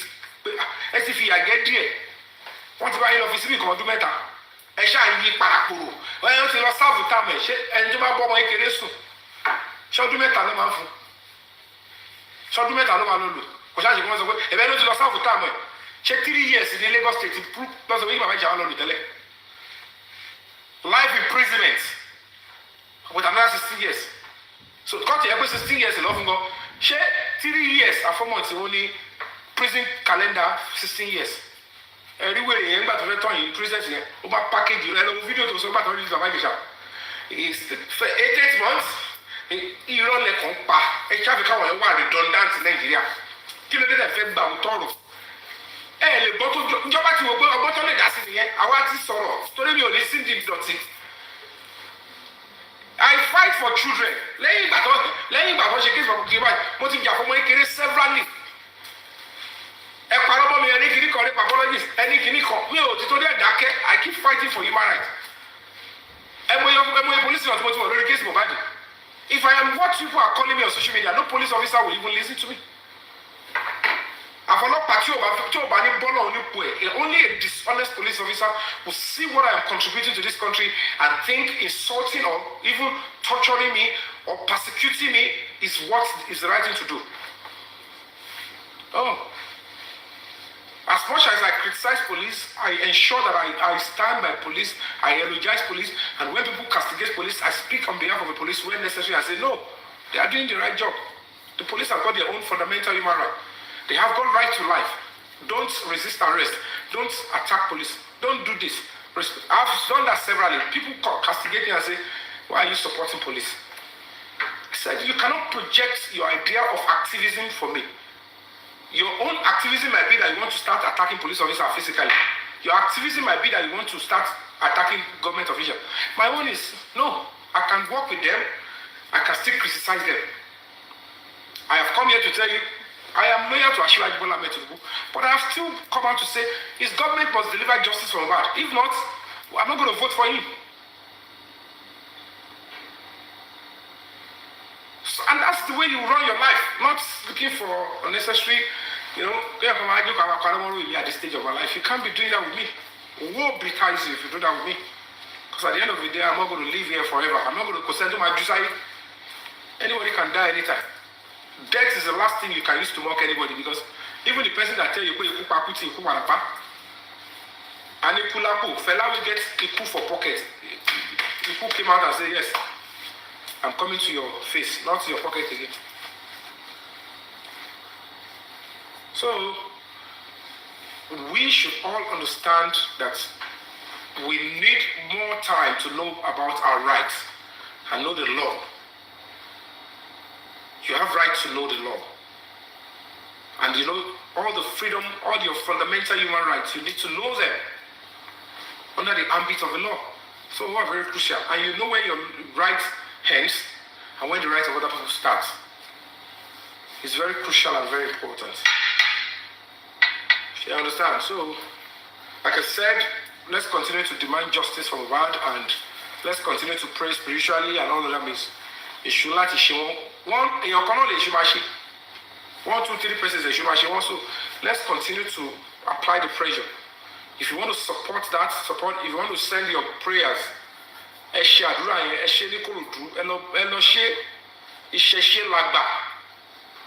I'm a Muslim, but I would never condemn Isheshi. Most of these police officers, they always hide and run to all these traditionalists to fortify and protect them. But they will tell you, why they do just know the work. They're lying. Politicians, they do it. Pastors, they do it. Because not be wickedness. It's Isheshi, knowing the right thing to do, right step to do, step to take. And when it comes to justice, you ensure that you follow the right procedure. And when Shakawa, they pursue the cause of justice. It's justice that they pursue. So, please, before the end of this month, let's try and do more. We have 7 shrines for, Ogulakai. And then if we can have 20 for issue, let's do it. They can. Let's invoke them. How they will operate, who they will attack, who they will touch to do the right thing, leave it for them. So that's my own standpoint on those things that you need to know. On all these things that are germane. So once again, please always stand by what is right. Control your emotions. Self-control is key. If you have been sexually abused, even many years ago, even as a child, as a toddler, don't ever believe or listen to those people that says you cannot get justice or nobody will believe you. Report to the police immediately and they will see the best they can make out of it. But don't forget, my advocacy is very simple and direct. Don't use any child or minor as a bait. You're not allowed to do it. It's a different ball game if your camera is been operating in advance, days, months before, capture, and you saw in your footage somebody abusing a child. You can easily involve the police to come and retrieve the images. It's not something you should be sharing. It's a criminal offense to share any explicit, X-rated images of sexual abuse on children or minor. Don't share it on your phone. Don't share it to people. It's a criminal offense and you could go down for a long time in prison if you do that. How much more to now say you want to use a minor or a child to entrap somebody? Am I follow until we're the princess in Asia? That one is sick upstairs, and most of the people condoning her are sick upstairs. It is a criminal offense. It's unacceptable anywhere in the world. The debt you hold children is protection. No excuse whatsoever under the law to say I want to entrap an adult and then you use a child or a minor. It is a no-no. It's unacceptable in any law, any place that is saying people and they follow the rule of law. Under the child protection law, it's a criminal offense and it comes with a very lengthy life imprisonment. Don't do it. If you observe that somebody is abusing children or is likely to abuse children, immediately report to the police, or if you can save the child, take the child away from where the person would have access to that child. In the absence of those two, ensure that you run to the police and let or get other people raise alarm. You can't stop all crimes, but don't turn to jabbawa. Don't do things outside police advice. Police will know how to manage such situation, and they will arrest any pedophile or any sex predator. But to you, don't copy what that person is doing. Don't say because they did it with Wagisha and they succeeded. They were only able to succeed because they were not a reasonable government were not ready to actually establish and ensure that all perpetrators of crime against child were equally punished. We live in a precarious time, but that might not be able to be your own, advantage if you try that, because only sick people will try that. Don't try that in America. Don't try that in UK. Don't try that. Don't do that nonsense. Follow the law, and the law will always be there to protect the rights of everybody, including anybody that has been accused of crime. Any crime whatsoever you're accused, the law is there to protect your right, and protect the rights of the victim, and protect the rights of the public. So this said, I always want to say thank you for coming through, and thank you for standing, standing tall in the temple of justice. Know the difference between objectivity, logical reasoning, and emotions and sentiments on serious criminal matters. It's very important to separate the wheat from the shaft. The rule of law is sacrosanct and germane, and that is what you must always protect. And don't forget again, on a last note, no matter your education, your skin color, your race, your status, your level of civility and civilization is how far you can uphold the assumption of innocence of any individual, no matter or whatever the infraction may be.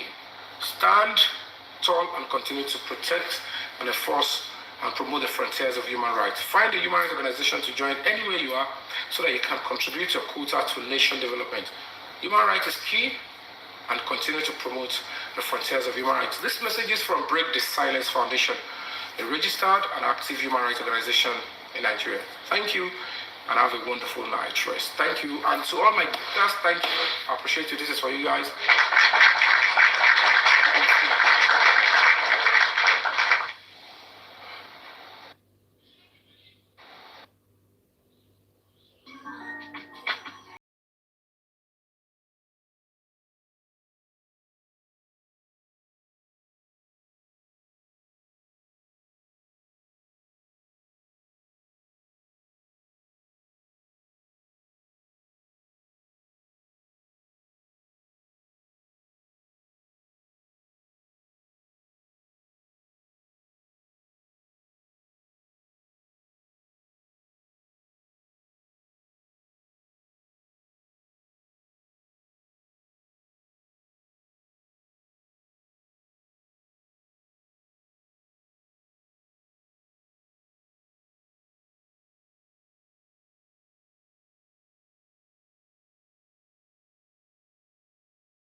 You see on someone's box, put it somewhere. Do not laugh. Come again? I think I saw you in some box last week or something. Not last week. Which boss? Yeah. Was it last week? Yeah, last week now. It was last week. Oh, okay. Or Saturday. Cooking show. Oh, yeah, cooking show. Yeah. That was the day before yesterday, and that was the first live stream that I came for. That one week that I was off.